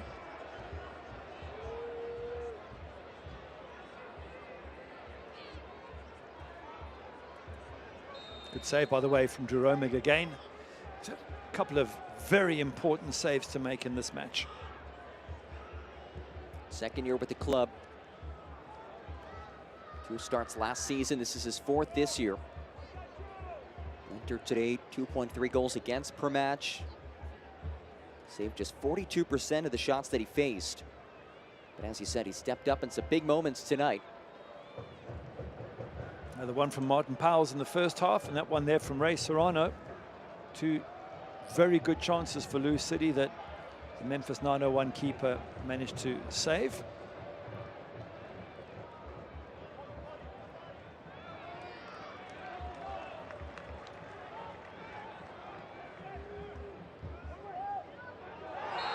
Shot from behind. It's Jeremy Kelly.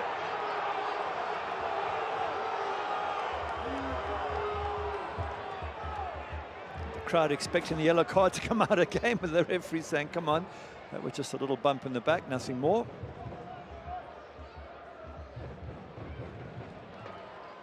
Skipping ball controlled by Tellefson, one of 3 Lou City players who has been cautioned. Through for Mushagalusa. And a throw into the way.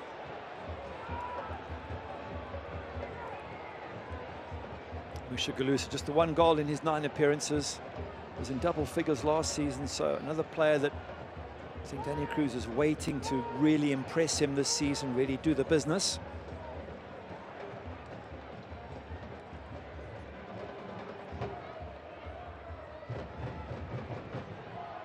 Throw in coming from Amadou Diop. Ball stays in the area. Lancaster turns. Lancaster tries to play one in. Goal sides. Clinton goes off the opponent, and a goal kick awarded. One thing you get with Cam Lancaster, even if he's not able to score, his work rate, his intensity, his commitment. He's a good first line of defense as well. Good example to other strikers of how hard you have to work besides your job of scoring goals, what else you have to do throughout the match.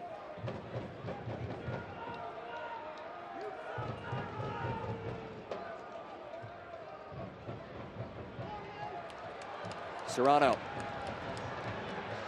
Members on his left, knocks ahead, Serrano down, and now they'll halt up play, and there's the first yellow card against a Memphis 901 player.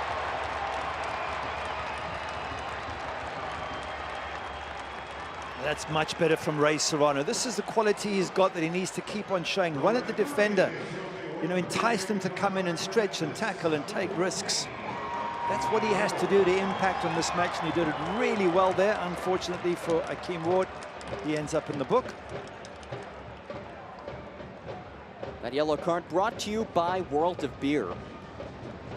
And the fact that it was Ward in particular, he's been hearing the boos every time he touches the ball today from the Lou City fans. I'm sure that'll make the home faithful pretty happy. Sets up a 5th, 3rd free kick at the hour mark.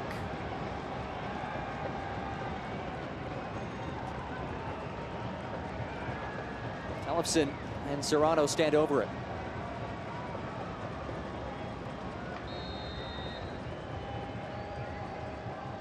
Serrano lifts it, overcooked it a bit.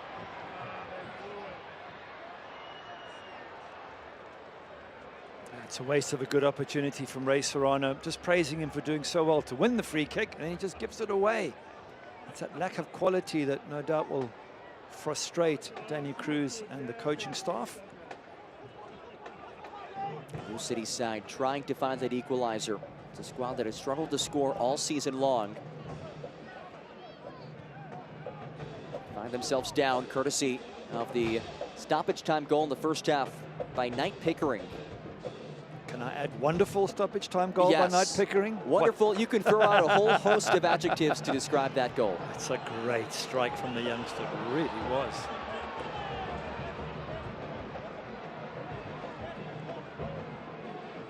The free kick coming this time for Memphis. Sean Tosh, who scored against Memphis earlier this season of the 1-1 draw. Center and cross settled by Kisiedu. Plays it back towards Malloy. His strike knocked off the wall. Now Mushagalusa looks to lead a counter.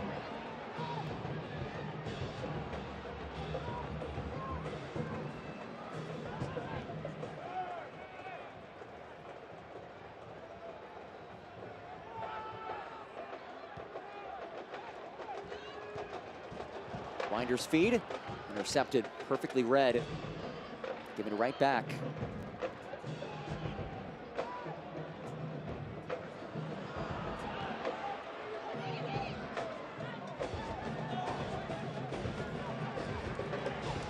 Serrano quickly in, finds Gibson in stride.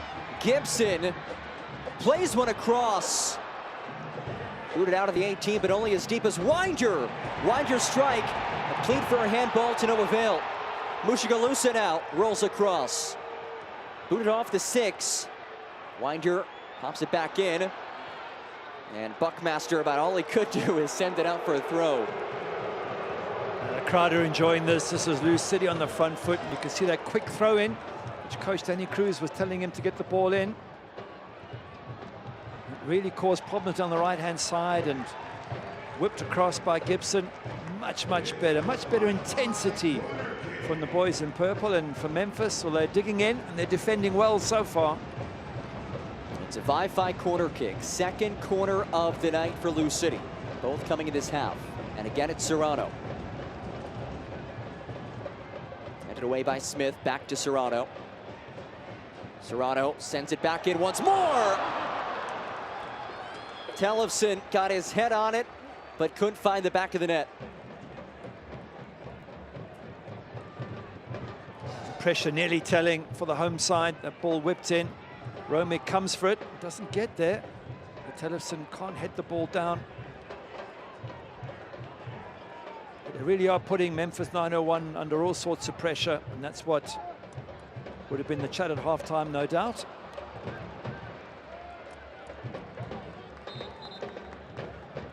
Somehow with Martin Powell's in the first half, it just wasn't this intensity coming from the big man that we've now seen from Serrano and Mushigalusa. It's a fortunate change. And how about this moment? Emerson Hindman, who was signed yesterday, he is on his Memphis 901 debut for a player who played overseas with Rangers in Scotland. He played here domestically in the US with Atlanta United. Played under Stephen Glass in Atlanta. He's on for his first appearance as Lancaster battles for it. Down he goes. And a free kick on the way, just outside the area.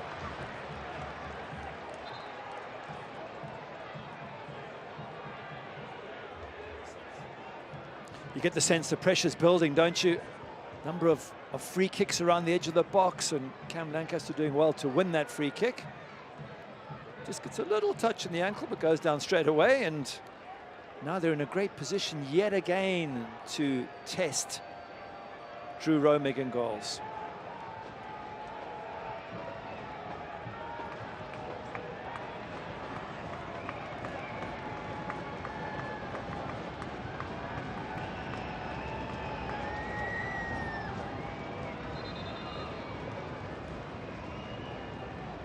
Dia and Serrano stand over it. Lou City looking to burst through and level things. It is Dia. Mushigalusa hovering around the back post. Again, an empty trip. That's a really good chance of Mushigalusa. Lovely ball played in. He misheads it from 1 yard out. I know there's bodies in front and there's Drew Romig's arm as well, but you've got to tuck that away. Even if it hits you square on the nose, you've got to get your face in front of that. And as we said, with Ray Serrano missing a chance when he first came on, now Mushigalusa. Got to take chances when they come, and that's been Lou City's problem this season. Memphis 901, they've been on their heels for much of this half, now looking to get something on the attacking end.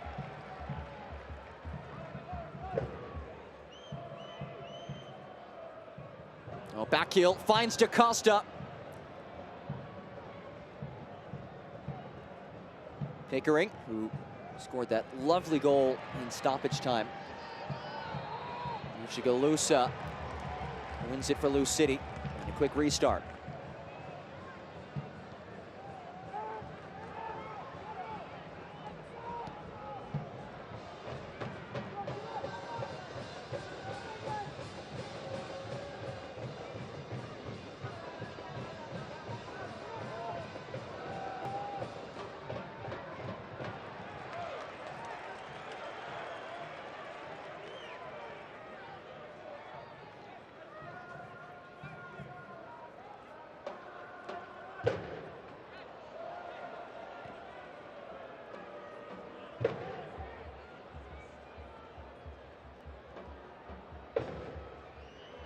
There's Mushagalusa.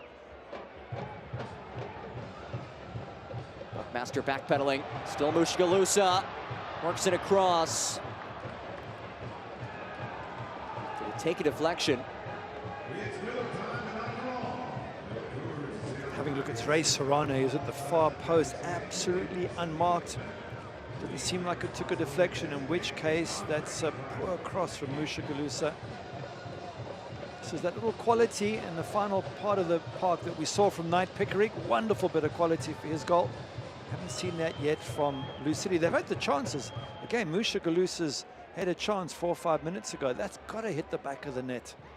That's a bad miss for the second week in a row. He's been in a great position as he was against Hartford when he skied the ball over the crossbar with just the goalkeeper to beat.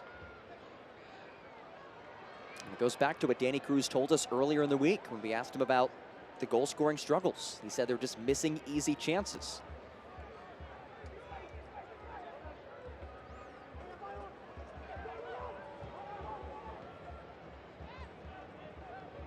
Chopped ahead for Kisiedu. Kisiedu lifts it and he scores.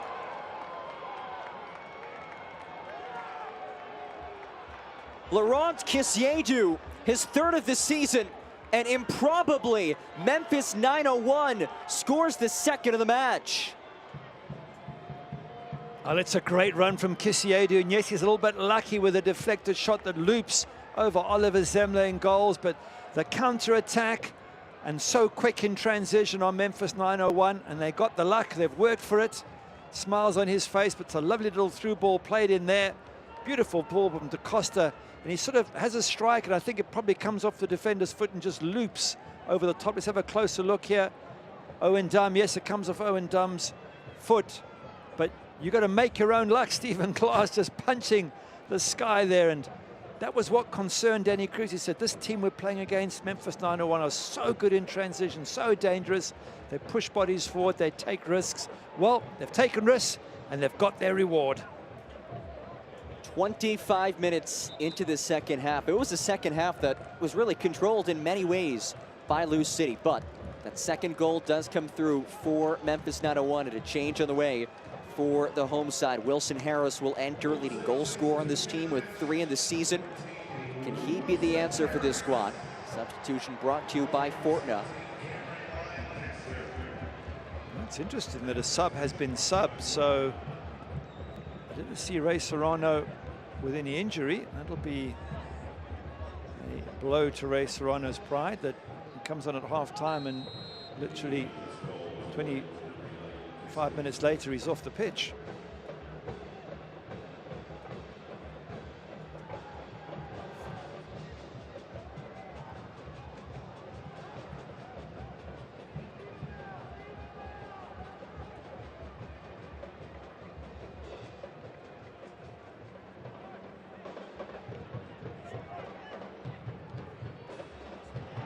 Oh, what a through ball. Dom rolls across, open net, instant impact.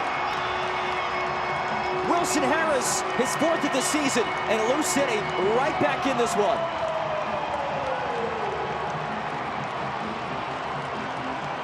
It was a great decision from Danny Cruz to make the substitution and to get Wilson Harris on, who scored so many goals last season. And you can see the impact he's had. He's a natural goal scorer.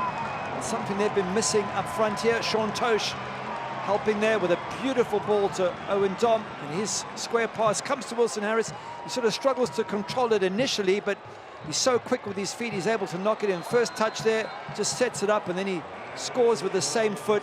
And the Lou City players have created enough chances. Now, at last, they have a goal to show for it. It took him 1 minute to score. He enters, and he finds the back of the net. What a finish by Harris as he taps it in. Really the build-up kick-started things. But an impactful change orchestrated by Danny Cruz. This game has changed in a hurry. It was Kisiedu who put Memphis 901 up 2-0 in the 68th minute. And a yellow card has been shown to the Memphis sideline.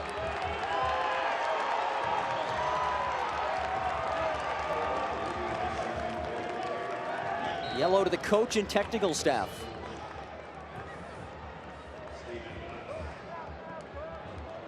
Well, again, credit to Danny Cruz. He brought Ray Serrano on at halftime, took him off after 25 minutes. That's a tough call to make because you know that's going to impact as we look at the coaches on the bench there, having their say.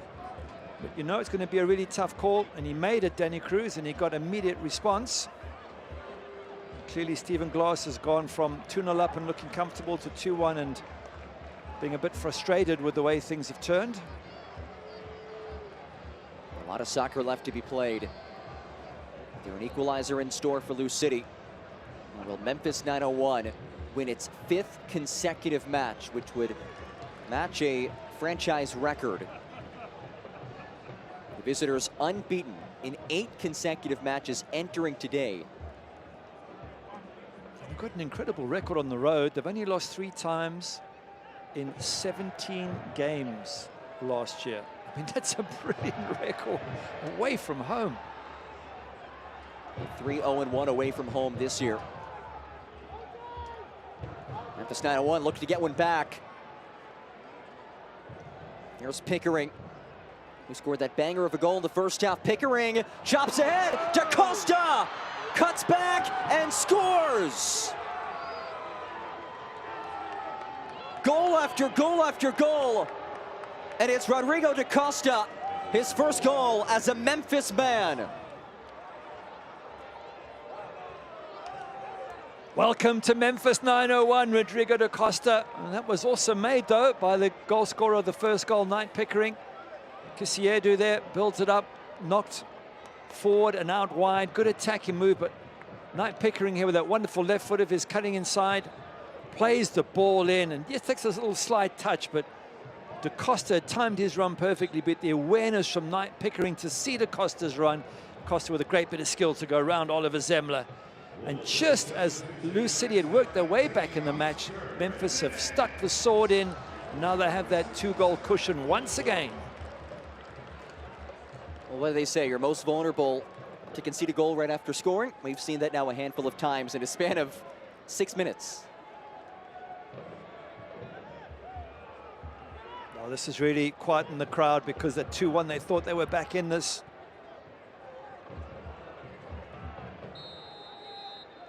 And it is a sizable crowd.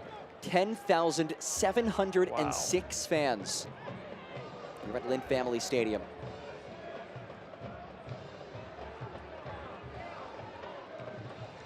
One of the great venues in American soccer. One of the great fan bases. Their side in some trouble. Harris, who has 1 goal already, finds Mushagalusa. Mushagalusa rolls goalward, and Romick is there.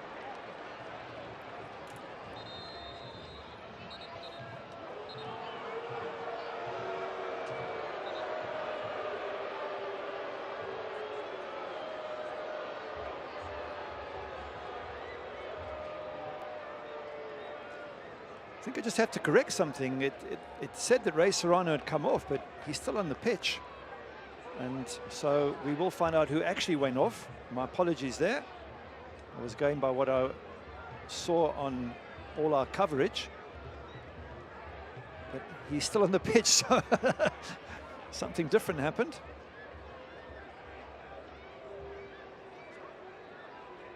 In fact, probably Cam Lancaster going off, and that makes more sense. I was so surprised that he took Ray Serrano off after bringing him on. So apologies there to Ray Serrano. He's still on the pitch and he can still have an impact on this game. Serrano looking to be that spark for Lou City. Changes on the way for the visitors as Rodrigo DaCosta, who just scored his first goal as a member of Memphis 901. He'll head off after being shaken up, replaced by Rashawn Dowley. Fans head to Twitter to vote on tonight's Lynn Family Sports Vision and Training Man of the Match. The poll will be open for the next 10 minutes. You have just 10 minutes to decide. Vote now at twitter.com/Lou City. Substitutions brought to you by Fortna.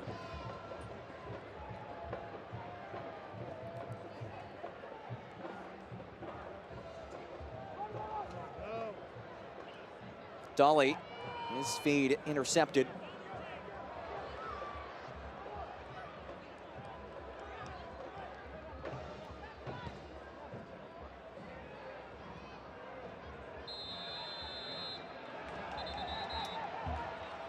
A tie-up along the touchline will be a throw.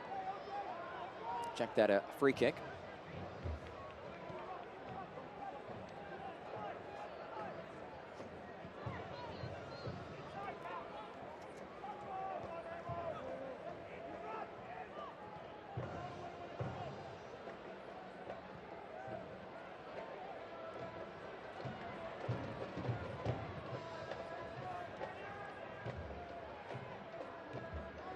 Approaching the final 10 or so minutes of this one.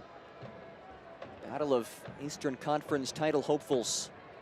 4th and 5th in the Eastern Conference table entering this one.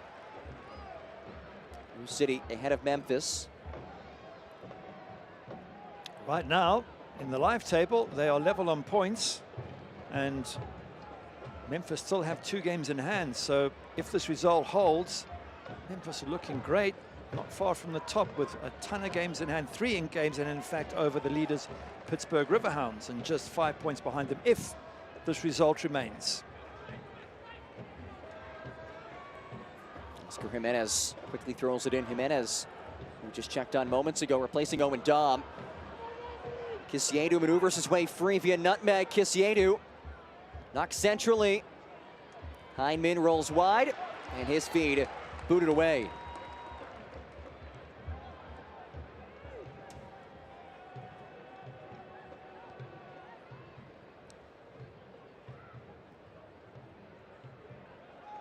Throw-in coming for Lou City. Louisville City FC will put the World's Game on display at Lynn Family Stadium later this summer. When hosting its first ever international friendly, Lou City will welcome German side FC Kaiserslautern to town on Wednesday, June 21st. Tickets are in demand and on sale now, with more information at loucity.com. Really cool opportunity as Serrano receives one through, does keep it in play, and blasted out of danger. By the way, they have another match against Atlante FC. They're from the 2nd division in Liga de Expansion MX. That's on July 15th. So some exciting games coming up for Lou City fans. Right now, they've got a big problem here. 10 minutes left, 2 goals down, and potentially facing their 3rd defeat. And the season's not even a third of the way through, and that's not what Lou City fans are used to. Mushagalusa lifts one backside, flicked away by Akeem Ward. Goal kick coming, corner kick coming. It's a squad that had 6 losses in all of last season. I think only 2 of them at home, were there, of those 6? Yeah, very successful team at home. Already 2 losses at home this season. It's a Wi-Fi corner kick.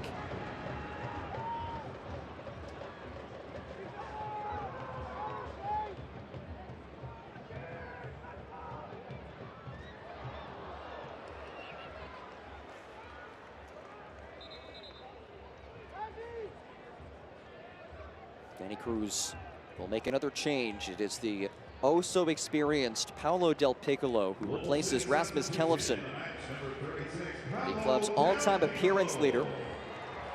Will head on courtesy of Fortnell.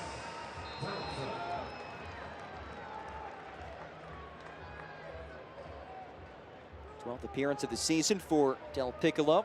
6th time coming on as a substitute.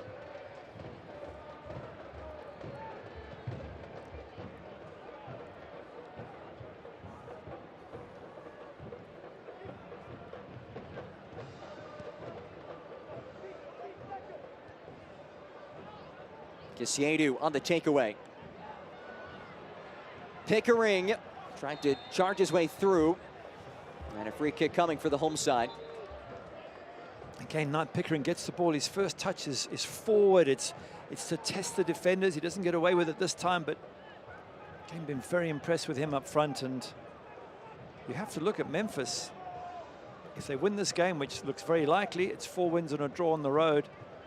They've got to have every chance of being up there again as they were last year, being up there fighting for the Eastern Conference title. They look a really, really good side, and credit again to Stephen Glass for putting this together after, I think it was 2 losses and a draw in their first 3 games. A terrible start. You're sort of worried for them. They'd lost a number of key players, but wow, they have bounced back and reorganized, and they look like a really good outfit. They'll return home for 3 consecutive home matches next weekend. Serrano's cross comes back to him. Again lifts it, and it is high pointed by Romig. But 3 matches in a 7-day span, all in Memphis. Yep. Detroit, FC Tulsa, and Charleston Battery. So they can even push higher up in the table, because Charleston Battery are above them. So if they beat them, they will drag them back. Louisville 2023 ticket packages are available now. Lou City's next home match is on June 24th at 8 p.m. Bring your family and friends to Lynn Family Stadium when the boys in purple face Las Vegas Lights SC. Tickets are available at louiscity.com/tickets. Before that match, they will travel out to Phoenix Rising next Saturday. And Wes Sharpie comes off. And for the 2nd time this season, we'll see Ramsey Kowazmi enter for Lou City. First time coming on as a substitute. First year pro after a standout career at Providence College in Rhode Island.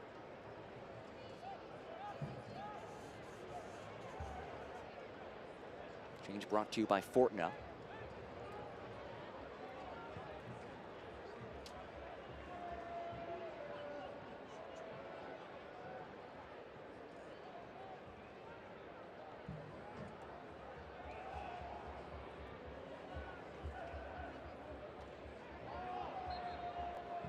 Serrano called for the clear handball.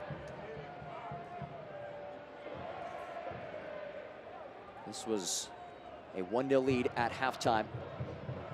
Memphis 901 got its 2nd, then back and forth goals. We're at 3-1 to the 85th.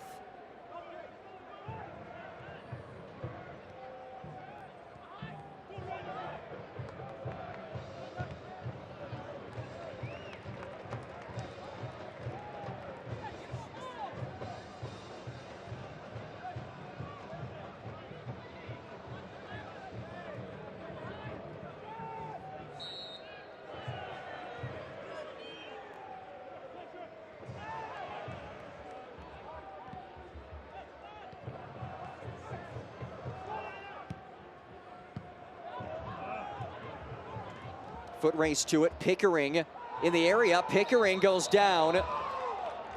And Pickering, the one whistled for the foul. That's strange. I thought Pickering got there first. Thought he was brought down. Maybe didn't quite see that clearly. The referee saw something different.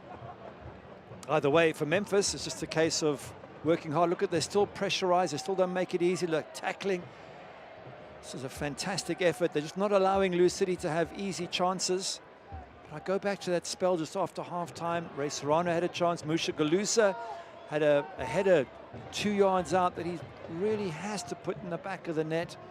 You don't take those chances. And yeah, there was a little bit of an unlucky one. The second goal takes a slight deflection and flies in for Kisiedu. The bottom line is you make your luck as well, and they just haven't taken their chances, Lou City. And prior to that second Memphis goal, there was a sense that, hey, there's an equalizer coming. They were knocking on the door, maintaining a lot of possession of that final third, as they were 4th in the way for the visitors. Not right here, at least.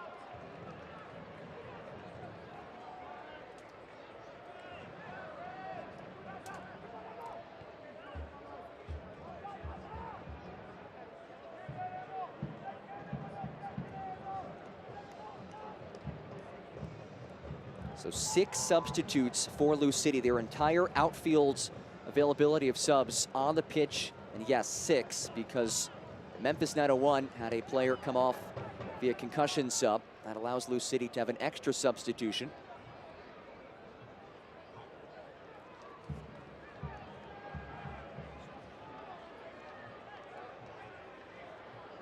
Serrano's feet ahead, finds Harris.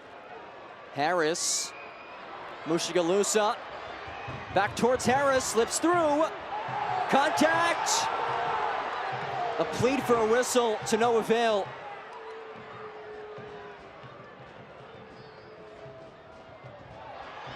Ball slips through to Harris. And the flag is up. Wilson Harris has looked sharp, hasn't he, since he came on? Obviously got the goal within a minute, but his general work, his touches around the edge of the box, all the players they have, you think he's the one most likely to score. Now, is there enough for a penalty there? Probably not. But it's worth a shout from Del Piccolo. Maybe he just added a bit of a dive at the end.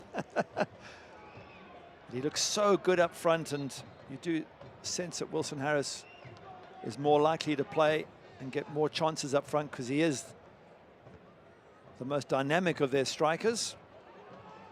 And he leads this team with now 4 goals, including 1 in this second half.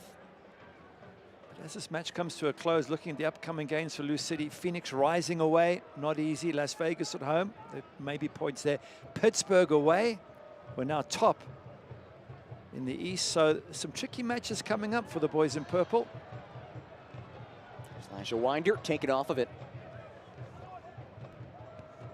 A big thing for them will just, can they get healthy? We'll see as the season progresses with some key players out today, including Brian Owenby, who was injured last time out against Hartford Athletic. Yeah, a number of coaches we've spoken to who have faced Lou City say that in their opinion he is their best player, the most dangerous, and tend to agree with them. Wonderful player up front, down that right wing especially. They just don't seem to be able to replace him, which I'm sure Stephen Glass is happy about. Because when you face a Lou City team without Brian Owenby, then you know that you've got a good chance. Memphis 901 has only won 1 time here at Lynn Family Stadium. It was last season. The previous match at this venue between these two sides came down to stoppage time. Graham Smith, at the stoppage time winner, to claim the 2-1 victory. Today, not nearly as close as that one. If they do hang on, will be back-to-back wins for Memphis 901 at Lynn Family Stadium.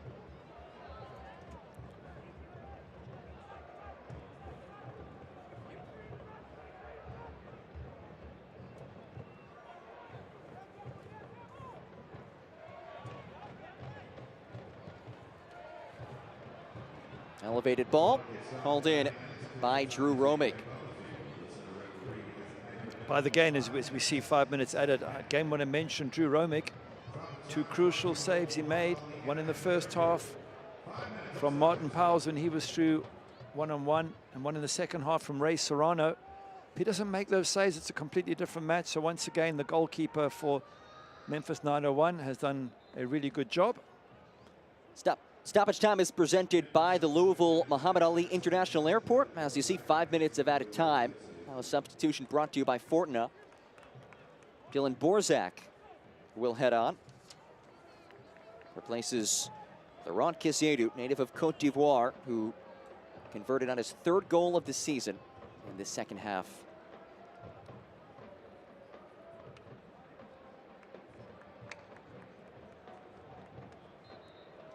Lots of high fives there from the Memphis 901 bench, and quite rightly so.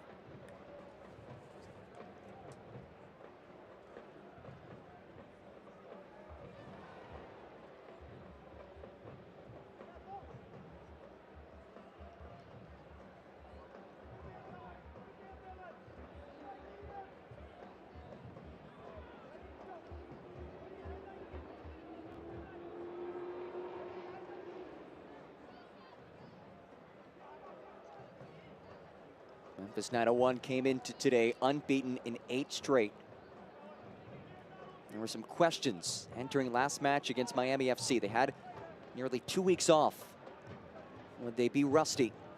Were they really as good as their record said they were?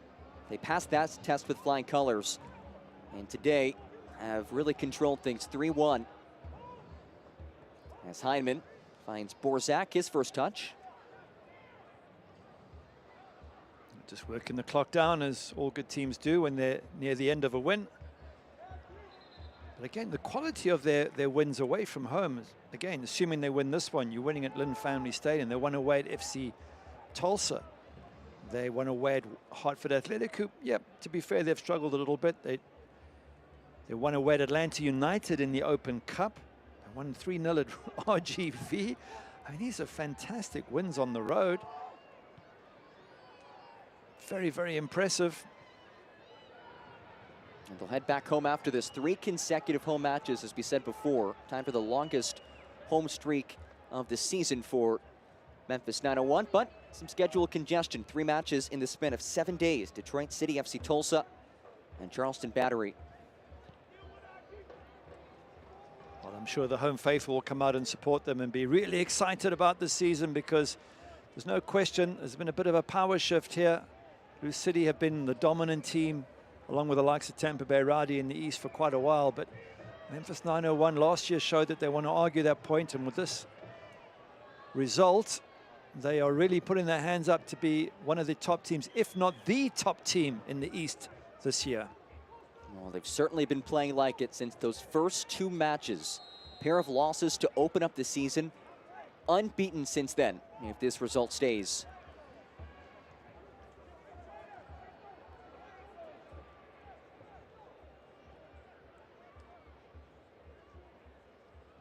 Final few minutes of this one. Happy to have you with us. Alongside former Manchester United keeper Gary Bailey, I'm John Gross. Winding things down here in Louisville. Skipping cross. And also the feet of Jeremy Kelly.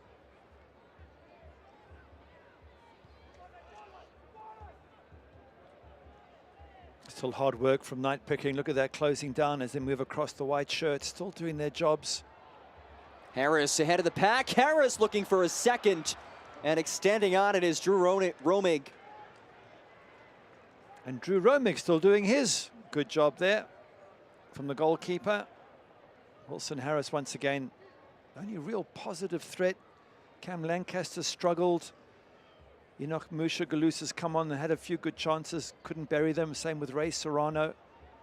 And the one person who's looked sharp and of course has got the goal is Wilson Harris. And just before we finish, to quote Stephen Glass, he said, "We've proven that we're not one-dimensional." When he was chatting to us, we're not reliant on any one person. We score from set pieces, breakaways, cutbacks, crosses, and individual brilliance. Well, it might sound a little bit over-enthusiastic, but he's spot on. That's been the performance here tonight, hasn't it? Some brilliance, some good defending, and overall a wonderful result for Memphis 901. And that diverse attack showing itself once again. 3 different goal scorers for Memphis 901. Just waiting for that final whistle from Eric Tattersall. And there it is. 9 in a row without a loss for Memphis 901, including 5 straight victories.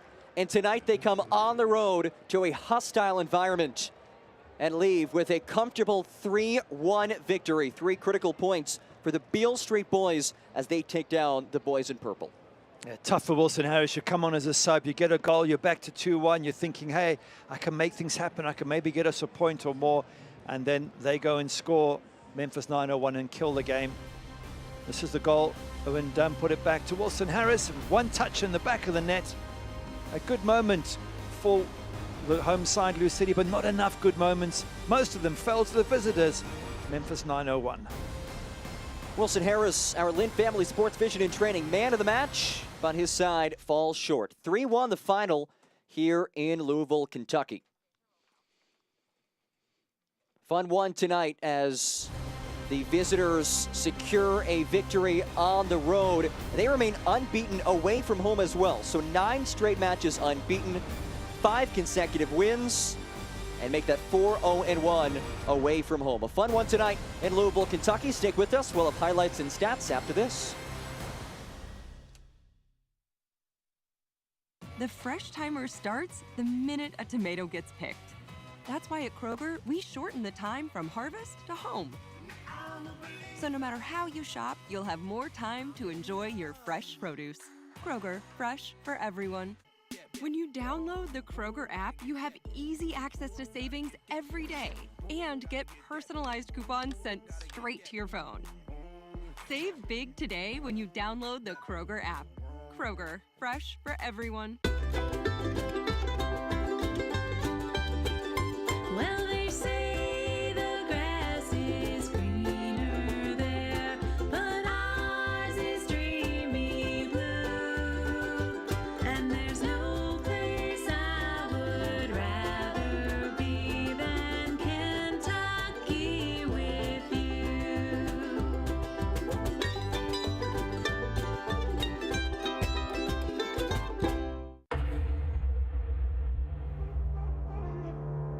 It's game time, baby.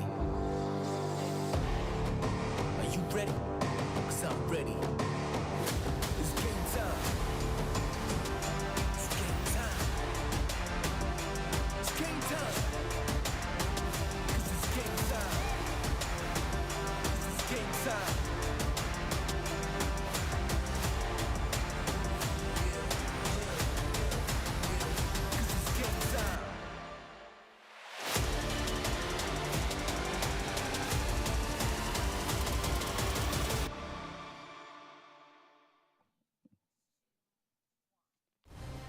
This postgame is presented to you by the Kentucky Office of Highway Safety. And tonight it was the visitors from the state next door, Tennessee.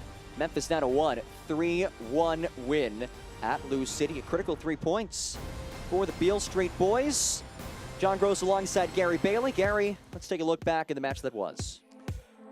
Yep, lots of chances early on for Memphis 901, but they got the all-important goal. This young man, night bricking again. I can't tell you just how exciting it is, but he gets the ball out wide, and as it comes to him here, he hits it first, but so hard with that lovely left foot of his, Night Pickering, and gives the goalkeeper absolutely no chance whatsoever. So 1-0, a little bit of luck here, beautiful ball in from DaCosta. Kisiedu goes to shoot off Owen Dumm's foot and just goes over Oliver Zemmler. Really unlucky, but they made their own luck. Memphis 901 with that wonderful counter-attack. But Wilson Harris comes on as a sub, and within 1 minute, he gets them back to 2-1, and the boys in purple and all their faithful fans thought it was going to be an exciting one.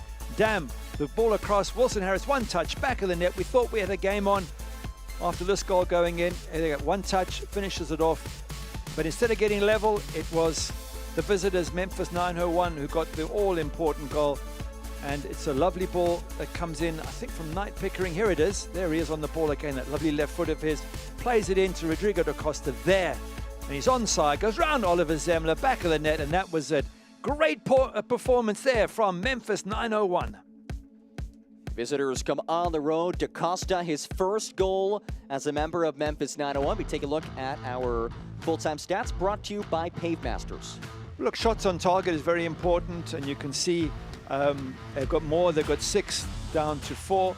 And when it comes to expected goals, it was 2.37 for the home side, 1.32 to Memphis. So Memphis had less opportunities, but they took better advantage of them. Lou City will look at that and go, we should have had more goals. We could have had more goals.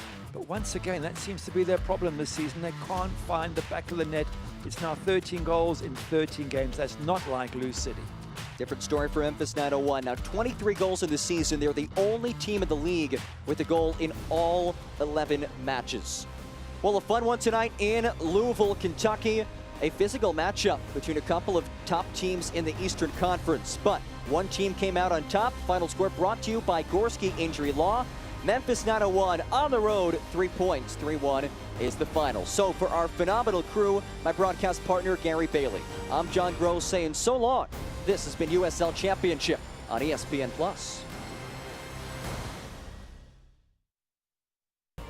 This copyrighted telecast of the United Soccer League Championship cannot be retransmitted, rebroadcast, or reproduced without the expressed written consent of the United Soccer League Championship.